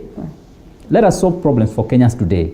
Let us be seen to come up with policies today that will address the price of bread, the price of milk, the cost of unga today. Let us not promise tomorrow, because the more we promise tomorrow, the more Kenyans become more devastated. For example, now we are having very hard economic times, some of them caused by the COVID-19 pandemic and like the restrictions we are having, which to me I find them pretty necessary. And as a country we need even to do much more, because this thing, the COVID-19 pandemic, could even blow out into a full-scale problem in our country. So let us also fix these things today. It's good to be hopeful, but we need to remember, as we are saying, the people who are likely to take government in 2022, if we go by what we are talking about here, are the same people who are in government today. So what is it that we can be able to do in 2022 that we shouldn't be able to do today? So, and that's why I say we as leaders also have to own up, and we don't need to be hypocritical about what Kenyans are going through. And I agree with Mheshimiwa Kioni as to the issue of infrastructure. His Excellency the President has done a lot in terms of fixing the infrastructure in the country. If you look at the road network and all that, it's quite an achievement that we have now in the country. Okay. And we don't need to wait for 2022 for someone to come now and optimize the use of this infrastructure to put money in people's pockets. Let us work it out today. Let us, for example, fix the issues of coffee pricing today. For example, I look at the way we are marketing coffee in the country. It is only a commodity whereby people come in the factories or in our cooperatives, they take the product with them, they don't pay us, and they don't even give us the rate. They go with it to go and sell it on our behalf. And as we are left taking loans to advance to members, and the members pay interest, instead of doing it the other way Do I need around, to interject? whereby people come. Proceed. You can interject. You know, where I think that if you could give me patriotism, it has been said, is the last refuge of a scoundrel. Okay. So I think that no one ought to wave at Mr. Kioni or Mr. Hashi, especially this junior speaker from Nyeri, who we brought devolution to. We are the ones who brought the devolved systems into this country through the orange. Can I just finish? Okay. Through the Orange Democratic Movement. Okay. In fact, I was part of the team that wrote that thing. This party brought fundamental change to this country through the Serena process.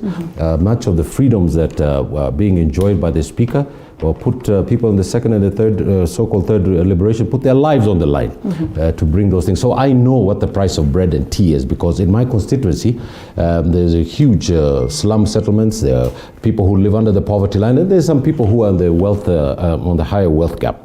So I think that it is not about being hypocritical. I think Representative Kioni is absolutely correct. You might know the prices, but there's flow, there's abundance of flow in your pockets. My point was very simple, that we have two scenarios in the political economy of this country. Number one is the ability of us to deliver certain goods and services to the people of this country. Because that is across the tribal line, across the class lines, across the religious lines, the gender lines. And what has that been exposed by? COVID-19 has shown us that if you don't have proper healthcare in this country, right, that the next COVID-20 that comes in is going to completely disarm us. Yeah. And for the last 50 years, what have we been doing in this country? We've been stealing. We've been stealing from the public purse. Our number one issue is corruption. The other day at the Fungano Uongozi forum which you were there, I asked a very fundamental question. If tribalism was the problem that bedevils Africa, why is Somalia a collapsed state? They are one tribe, they are one nation, they are one religion, they're one experience, and their country fell. Their country fell not because of tribalism or other things. Their country fell because there was a governance structure that was a dictatorship that oppressed the people and made things terrible, and the society collapsed. So our problem in Kenya is not really tribalism, because on the day that we attained independence, there wasn't really tribalism. Tribalism was invented by the political elite at that time. And Mheshimiwa Kioni is absolutely right in saying that we're tracing that back to the 1960 coalition, and that is what is going to happen again in the coming election. And I agree with him 100%. Mheshimiwa Kioni, as you close on this subject. I wanted to say that in this panel there is no other individuals who are in a better place to bring the changes today than myself and the Speaker of Nyeri County Assembly.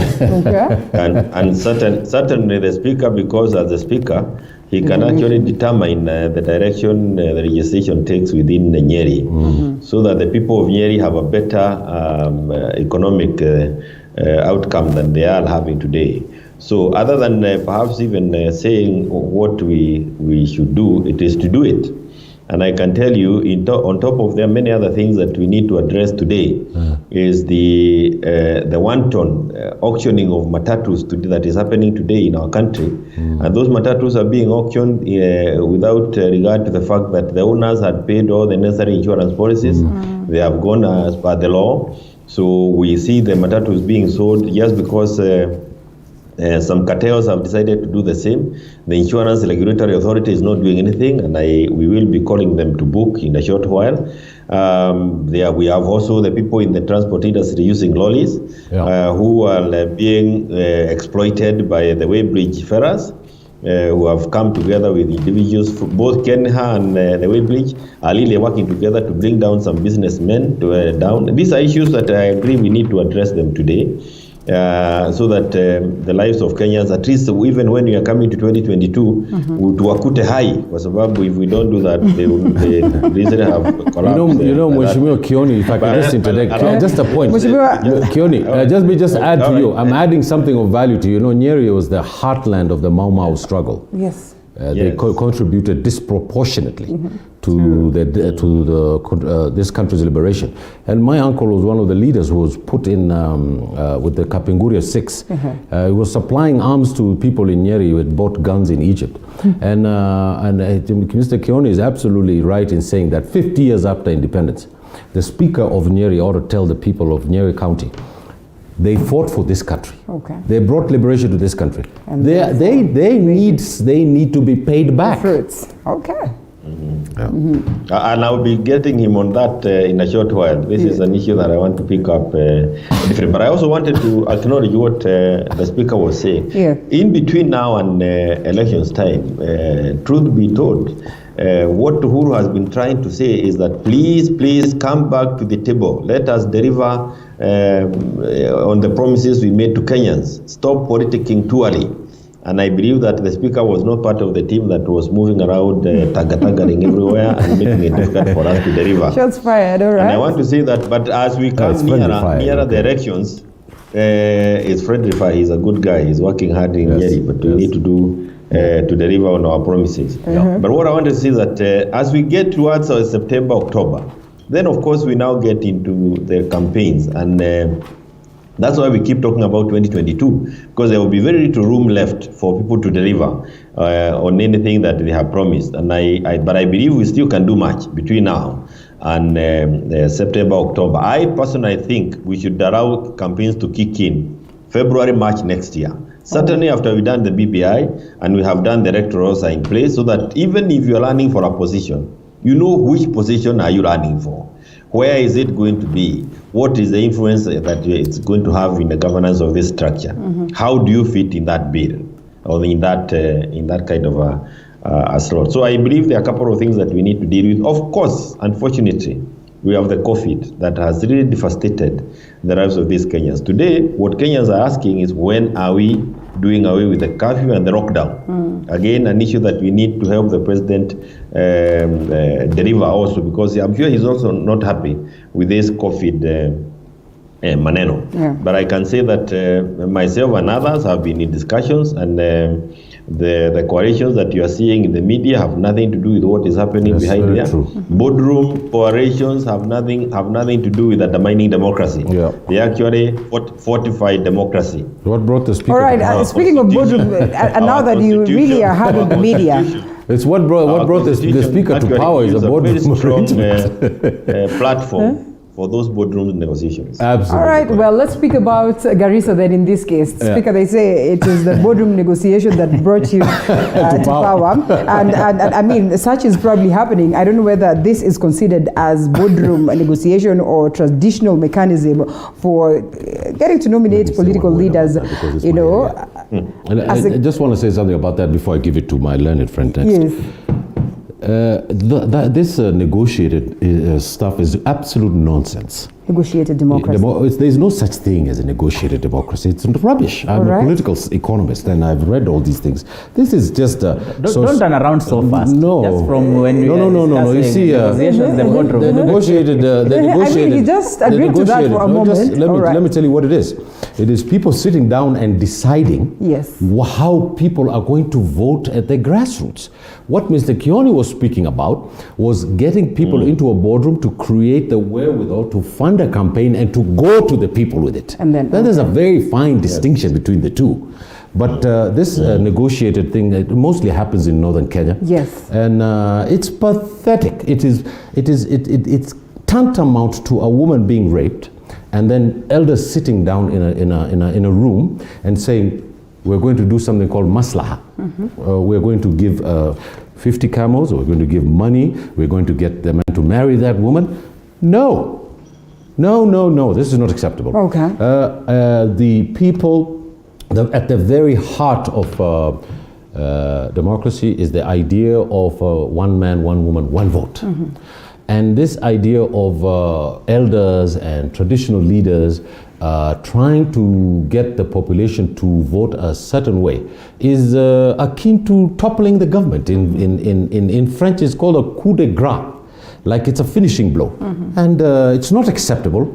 And a lot of education needs to happen, and it's particularly very anti-women, because women in those communities are not voting for the issues that affect them, and those issues of women, as you know, in this country, and I'm very, very passionate about it because I'm a father of daughters. The issues of women in northern Kenya and these issues of negotiated democracy does not work, because it is a conspiracy of men who are trying to say, this is what we're going to do. The people seem to have agreed to that. I mean, there's no by-election in Garissa, Mheshimiwa Speaker. Well, I think my friend here seems to be turning the court too fast. No, I'm not turning the court. I explained exactly what I meant. When it touches him at the local level, he changes the tune. I'm not from Garissa. Level, you're from where? I'm not from Garissa. He is making another mistake, because I look Somali, so he thinks I'm from Garissa. I'm from Gong Town here with the Maasais, my friend. All right. That's all right. Yeah. Okay. Yeah, but of course you talked about the northern Kenya. Yeah. So anyway, Maasais live in northern Kenya. Well. Right. That's another one. I think let's keep it to the issue. Go ahead. Yes. When I mean the gentleman Haji, the junior, right. And I'm careful using the word junior. You know, Hashi here has just referred to me as a junior speaker. Yeah. I don't know who the senior speaker is. You know, yeah, but really that's okay. So the issue is Haji is one of the guys who is credited a lot. In fact, people like the gentleman based on the courage he demonstrated when we had a terrorist attack. So maybe a lot of people seem to be kind of excusing this and saying, oh, if it is that gentleman, that one we agree. That's okay. You know, he's being paid back now. But just to finish his father's term, which I agree with 100%. What I'm talking about is 2022. Yeah, but in terms of principle, I think the issue of democracy need to thrive once again. I think it's important that we give people the opportunity to go to the ballot and have an election. I'm not very sure whether we did not have an election in Kikuyu last time when we had Ishunga not having opposition. I'm not very sure whether he was not on the ballot. But I think it's important, as he puts it, that we have people going to the election. Exactly. And let people themselves decide who they want. Correct. And as much as you want to go to the boardroom, please let the people decide. Go to the election. Let people go and do the campaigns. Let people do a proper organized election so that we can have someone who is also accountable, someone who goes through the rigors of a campaign. And there's a reason why we embrace a democracy. If we did not want a democracy, then would have gone like countries like UAE. Yeah. You will never hear of elections in UAE. It's a prosperous country still, but they have taken a different form of governance. a different form of political system which works for them. So if as a country we want to have a different system, we can take up that. Before the speaker takes all the time. And we even we can even by the way, let's allow the speaker. By the way, even at the national level, as a country, we can say this Western democracy has not worked for us. It has generated more heat than light, as we have been conducting our campaigns. And we go the Mheshimiwa Kioni's way, that we going forward, we are not going to be subjecting our people anymore to this kind of divisive competitive politics. We are going to take a different system of governance, and we change our constitution altogether, and probably go the Dubai way, the UAE way, which of course helps us to now say we are going to have a presidency coming from coast this time around, from that time. And by the way, in UAE, I think it even rotates in families. The Emiratis. So we could take a different form of government, or they say, but as long as we are in the Western democracy, we need to let it drive. Our experienced politician is going to reply to that. I think we can, we need to have space for the ones that are coming up. And we do not want a sultanate in Kenya. All right. Let me first of all, I'm not disappointed, but I'm really worried. Yes. As to how the speaker can get me so longly for the whole 1.5 hours we'll be together. I am the chairman of Constitutional Implementation Committee of Parliament. Yes. I understand what the governance structure in this country is provided for in the Constitution, and I know that you cannot come up with a different form of government unless you amend the Constitution. So what he is trying to allude to was not from my mouth, and I can tell you it has never been from any of the interviews I've done in this country. We will have elections, but those elections, Kagucia, come over, smell the coffee. When people are being presented to vote, for you to vote for them, boardroom discussions have taken place. Nobody walks out from his bedroom straight to a campaign platform and says, give me votes. It is boardroom discussions that will take place. They are taking place now. And I can tell you that very different from the ones that are being talked about by the media. And perhaps you need to really smell around and see where they are taking place so that you are also part of them. As a Speaker of Nyeri, you need to be part of one of those sittings. But I can encourage you that we are not going to have a different form of governance in this country. We are not going the UAE, the Arab way. Yes, and we will never go back there. We have a better system in our Constitution. Correct. The boardroom discussions that are there also are meant to deal with the trust deficit that is there in this country. All right. So that as you go out, you are trying to bring the country together. You have an agenda that cuts across the communities. And then there is a question of who among all these people can we hold up and help us deliver on the things. That is a kind of boardroom discussion that I'm talking about. And I'm not saying that Kenyans will not eventually vote on that, but more often than not, Kenyans vote on that boardroom agreement that seems to favor them most, that seems to promise them best, and that seems likely to deliver on the others. And I believe that now I am understood better than before by my colleague. But let me say this about Garissa, Senator.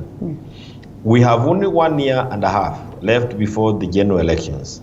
Any astute politician will look at the amount of money that you need to use to learn against an individual who has already some political capital like Haji and decide whether you want to use it now or 2022. And in the wisdom of the other competitors, they certainly chose to stay out of the race. And that reinforces my point again. Money is key to the campaigns that are coming. And I tell you, decisions will be made depending a lot on who has the muscle, financial muscle. Not because it is all that you need. I know Kagucia talked about you can use the social media, you can use the electronic, you don't need to go out and use the traditional methods. But let me advise him, even bringing those social medias together Working with bloggers requires money. All right. If you don't have that money, that table will be very far from you, Bwana Kagucia. Blood and truth, as you close it, as I release you, yeah? Because then we'll still come back with the gentleman after the break. One of the urgent issues is campaign financing issues, and we need to reform it, because if we let the rich only with the money to run for elections, then poor and middle class people are not going to be represented. So that's an urgent issue that needs to come in the next session. We need to deal with campaign financing. How is it that political parties get their money? How is it that individuals get their money to run? Because if there's only a certain class of Kagucia and Hashi and who are running for political office, and the grassroots is not coming in, I can tell you, in the experience of Central Province, let's use it as an example, in Rift Valley, in every election in Central Province, 95% of the MPs are taken back. They're thrown out. Yeah. There's a huge turnover because people are looking for proper leadership. I'll give you an example. Today in the business, Monday, April 12th, can the cameraman see this? That is the standard. Yeah, no, this is the Business Nation. Okay. So you see, it's got a broken water pipe comes as a blessing to city residents. In a word, that is the problem of Kenya. Here, where residents who don't have water, and there's a pipe of water running right through their neighborhood, and they're going to draw water from that place. Mbagathi Road in the neighborhood there is where Kolangata constituency actually starts. Yeah. And I can promise you one thing, that if that is inside my constituency boundary, I'll fix that. Okay. And if I don't fix that, I'll resign from that house. That's my word to the residents of Langata. Note that one. They are watching. Note that one. Is it okay if I release you? Yes. All right. Thank you so much. Now we take a short break. We come back with the two gentlemen as we come to a close. Yes, after this break.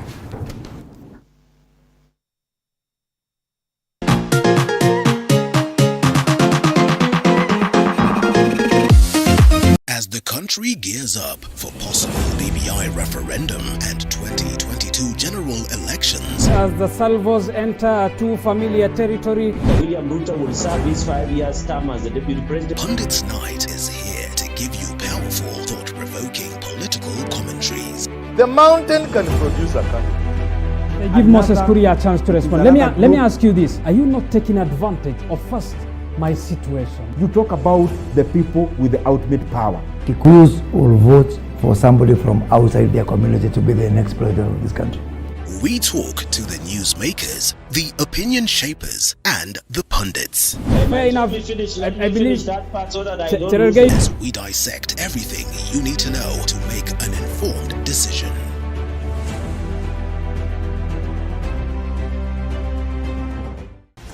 How well do you know what's happening around you? Morning Cafe with heated political debates. The position of the Prime Minister will go to a party with the most elected members. I clearly know that neither Raila nor Ruto are in the work plan on the roadmap for transition as far as the government is concerned. Informative health discussions, business, farming, Tasty Wednesday, Fitness Thursday, and Feel Good Friday with amazing DJs, celebs, and music bands. Back to the seasons of my years. Every Monday to Friday from 6 a.m. to 9 a.m. Did you know that your business keeps our economy running? You need the skill, not the papers.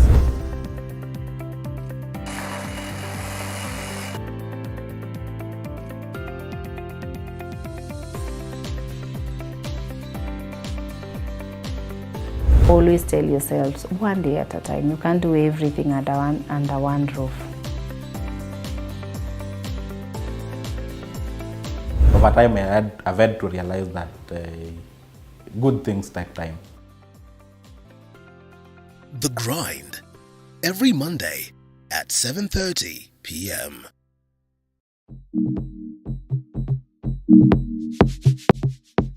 Before the markets open, farmers begin their day, each with a desire to produce the best. But how can they increase the numbers, maintain the standards, Aitoi ile garlic inafaa itoi, that standard garlic. reduce the cost, we spread our risk.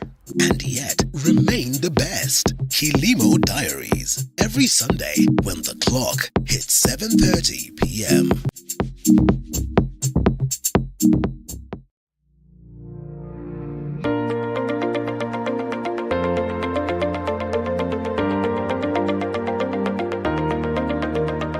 Cut, chop, mix, steam,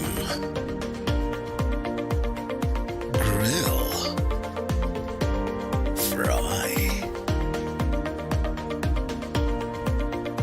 Only on the Throwdown, every Sunday at 6:30 p.m. Owning a home is a keystone to wealth. And building one can be quite daunting. Well, the Realtor gives you the do's and don'ts. There are so many brokers in the market who just want to tell you I can be able to supply. And groundbreaking. So we clear the area and we set out the place where the house is going to be laid down. We talk homes, land, and property. With me, Kagucia Daniel. Every Tuesday at 7:30 p.m. Next Home Stories.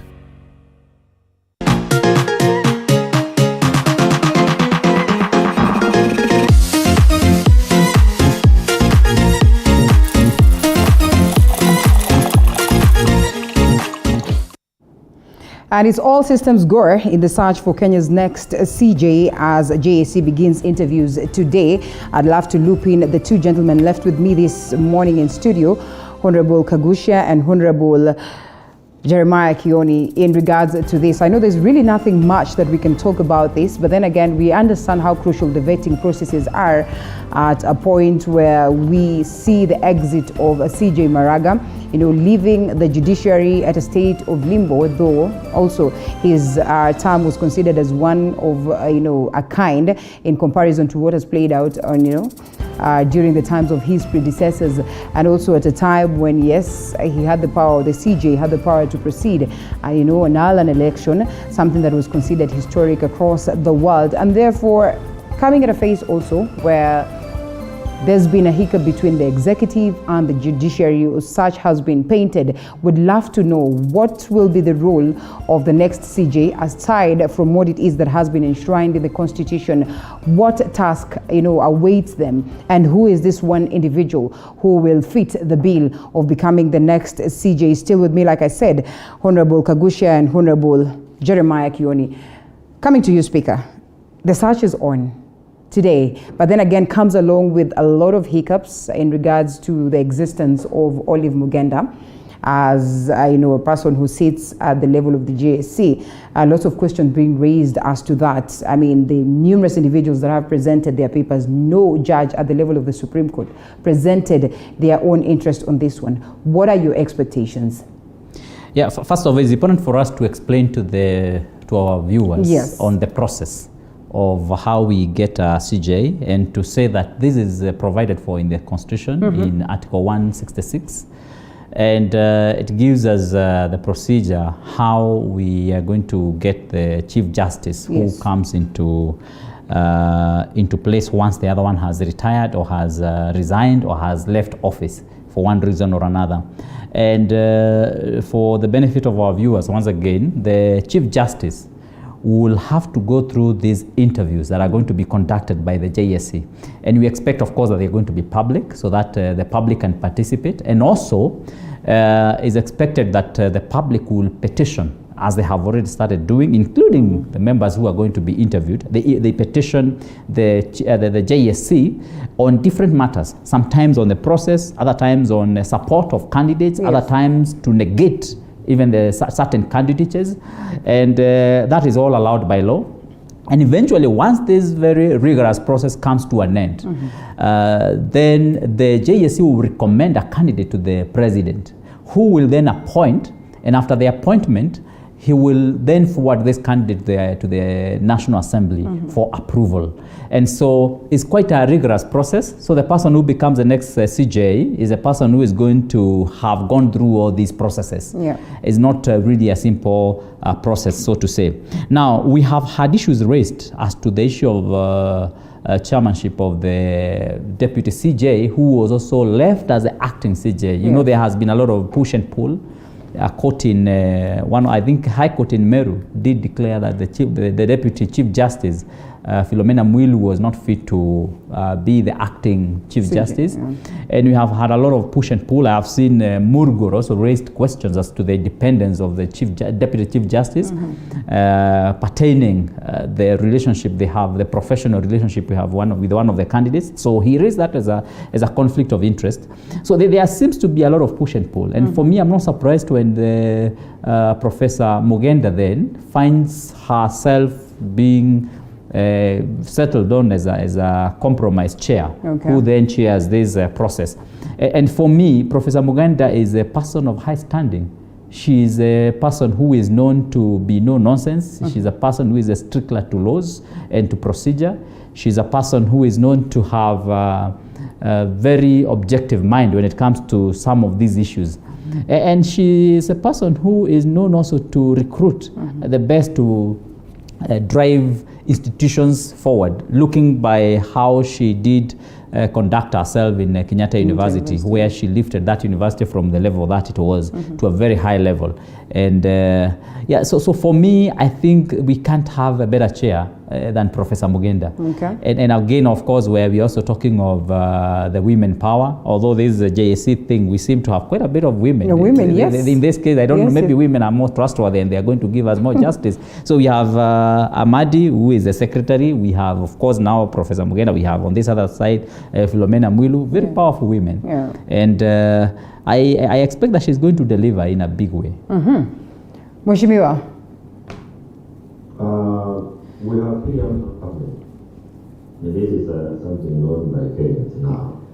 Because every other constitutional person thinking about the constitution now understands that there are 3 arms of government: the legislature, parliament, executive, and the judiciary.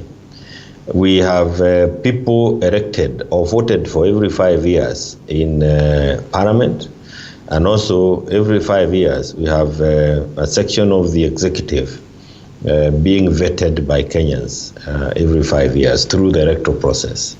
This is not the case with the judiciary. Once you have been appointed a judge, once employed as a magistrate, you are likely to serve the full term for the whole of your life, unless you resign or you are sacked for one reason or another.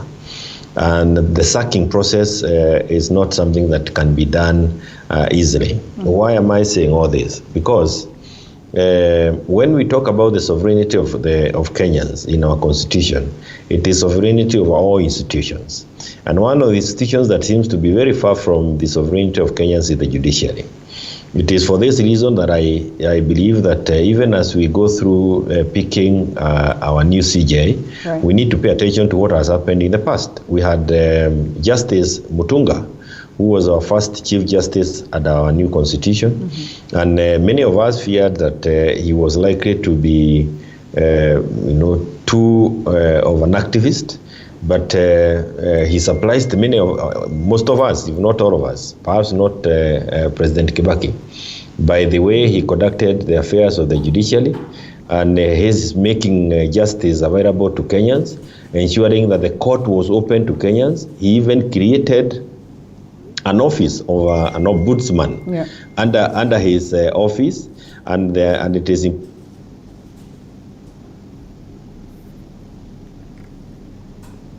I think we pick it up, all right?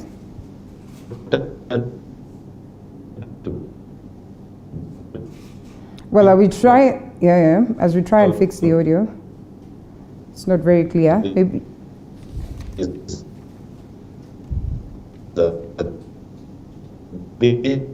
Well, the internet connection has a bit of a hiccup. Let's try and fix that, Mheshimiwa. You can hear? You can hear me? I think I'm back. Not very clear. Okay, yes. Let's hear. Yes, I was saying that He even created the office of the ombudsman under his office. And when Maraga came into office, he quickly threw that office to be under the Deputy Chief Justice. In other words, he didn't quite see the use of such an office. And this office, what is the law? It's to allow Kenyans to have a place where you can walk in and complain about the affairs of the judiciary. As it is today, if you have a problem with the judiciary, you have to appear, you have to wait until you have a mention date or you have a court date. You can only say it when you are before a judge. This office, this kind of opening up the courts to the public, making sure that they are also available for public scrutiny, to me, should define the kind of a person we get in as a new judge or as a new Chief Justice.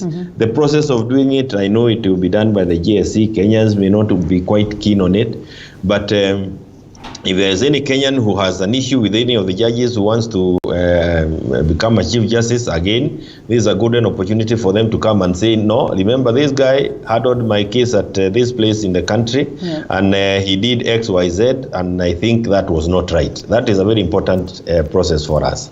But it is crucial that the judiciary, and I want to say this, I have looked at the Mutunga's leadership and Maraga's, both of them distinguished the Kenyans.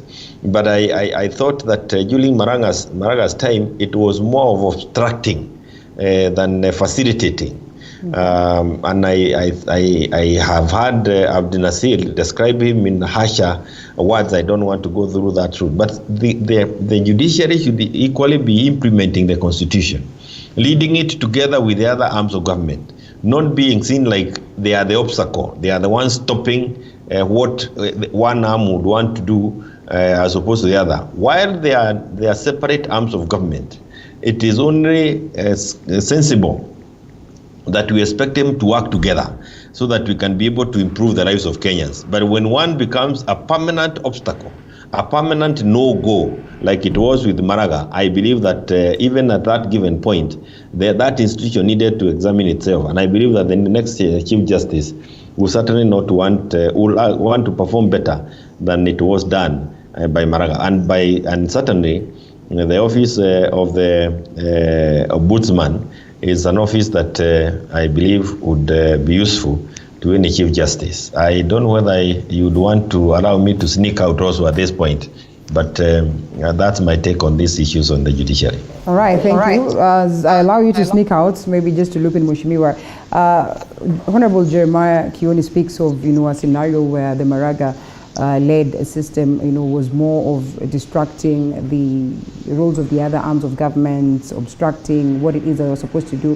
While we acknowledge that the Constitution says that they should complement each other, equally it is incumbent upon the judiciary to equally serve the people of Kenya in terms of justice. And therefore, if one arm of government is going against what has been enshrined in the Constitution, I want to believe it's in their capacity to pinpoint that and question that. Just because we've not seen that being common in the past does not then mean that we should not see that in the event that something is amiss. Why is it then being considered as a form of distraction as opposed to upholding of the rule of law? Well, I think Maraga would have conducted himself in a better way. Yeah. If I was to be asked, he would have been able to reach out to the executive and to the legislature in a better way. I believe there was room up to his exit. There was room for better relations between the three arms of government. Nevertheless, I think Maraga also was trying to kind of project the image of an independent judiciary, which at time was not always taken very positively. And I think that's where tolerance would really come about, so that as much as the executive would expect to be accommodated by the judiciary, it's also important that the executive also kind of see when the Chief Justice is working very hard to portray that independence of the judiciary, it's important for them to appreciate that, so that they can also put mechanisms to accommodate that. And hence, the issue of the proper relations between the three arms of government will not be left only on the Chief Justice as a person or in his office, but will be something that will be done by all the other offices. Nevertheless, I think there's still a few things that Chief Justice Maraga did, which kind of seemed to overstep the mandate a little bit too much into the executive. But the response from the executive was neither very positive. You remember at the point where executive and the legislature kind of conspired to deny the judiciary funds, basically that worked negatively to... Yes, Mheshimiwa, you want to respond to that? Interject and inform Kagucia, because I was in Parliament, that that's a very inaccurate statement. It's an impression that was created by Maraga, and it was certainly to give credence to the statement that was issued on a political platform that we will revisit. Let me just tell him what happened. What happened is that judiciary was given an allocation, like it is done by the National Assembly, and I believe that the Speaker does it also at the County Assembly of Nyeri. And when we came to the next budget, we realized that the judiciary has not exhausted their funds to the tune of 1.5 billion shillings. And if you have money that was allocated to you and you are not able to use, then you cannot justify either an addition or even the same amount of money. It's like you're asking for money less what you could not use in the last financial year. Because those are resources that should have been availed to another sector of the country, of the economy. But when we sat, and I was part of that meeting, we again sat with Maraga himself. He came to the budget committee, which I was part of, because as a chairman of one of the other committees, I was invited to the committee. And they were able to explain as to exactly what had happened. They were not able to, we accused them for lack of capacity to utilize,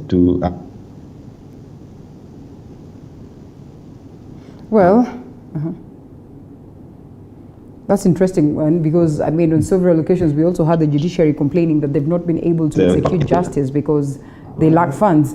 Yes? Yes, you are.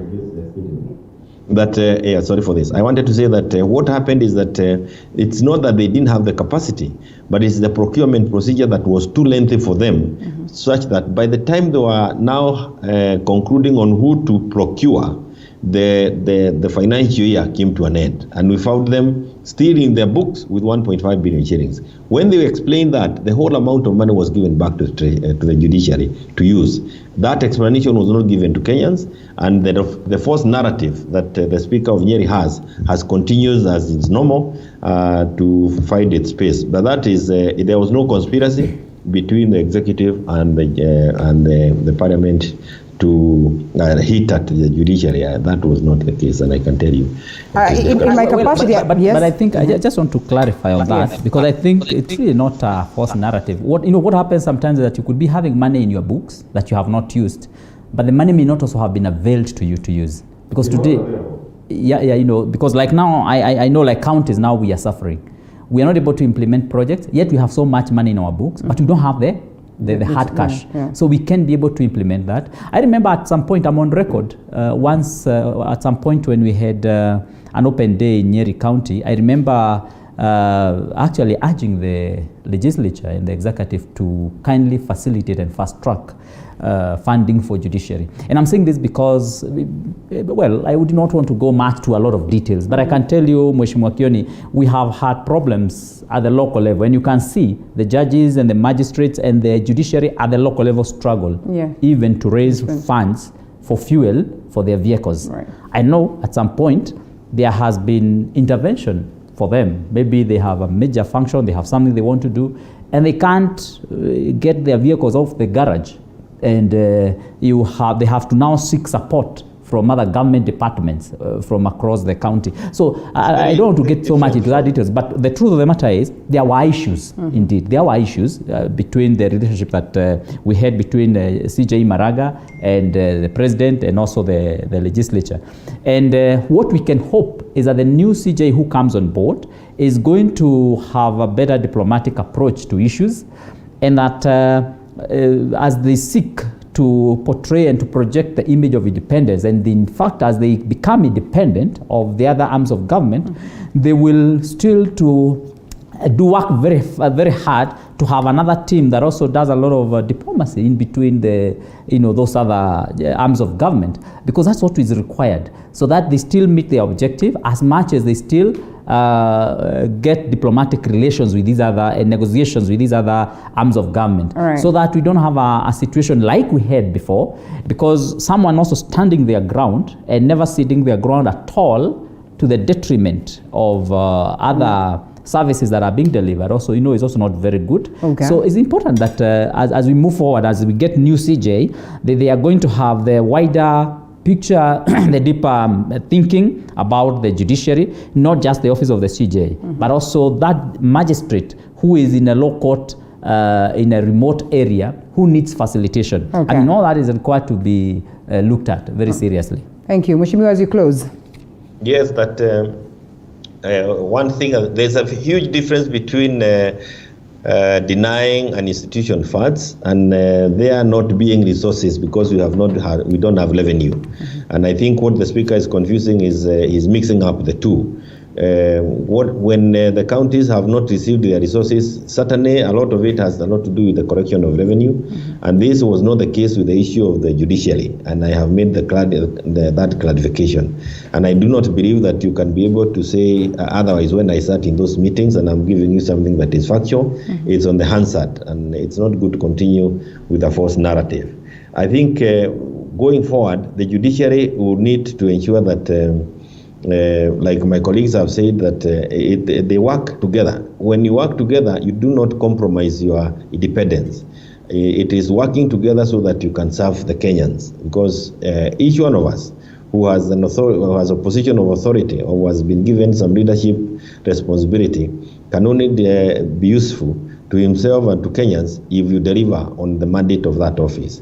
It is not going to be easy for any of the three arms of government to deliver on its mandate when you sit in your own ivory tower and you do not work with the other. During Kibaki's time, I used to see CJ occasionally sit with the president, not because he was interested with the outcome of cases, but generally they are expected to talk to one another, engage one another, understand some of the things that will happen. For example, like now we have this political process called the BBI. What is it? Some of these things need to be understood so that the institutions help each other. And in so doing, we deliver on Kenyans. Don't compromise your independence. Don't even compromise on the integrity of the judgment that you deliver. Thank you. But again, do not behave like you are better than all the others, and your work is to just mark the others. No, that is you have missed what you are told to do, and that I believe is one of the things that we must be careful with when you are picking the new Chief Justice. We do not want our own ledger, a person who talks down others. No. Well, it's going to be an interesting process to watch, and we wait to see how this culminates. Like I said, we'll be following up closely to keep you updates on the same. Thank you.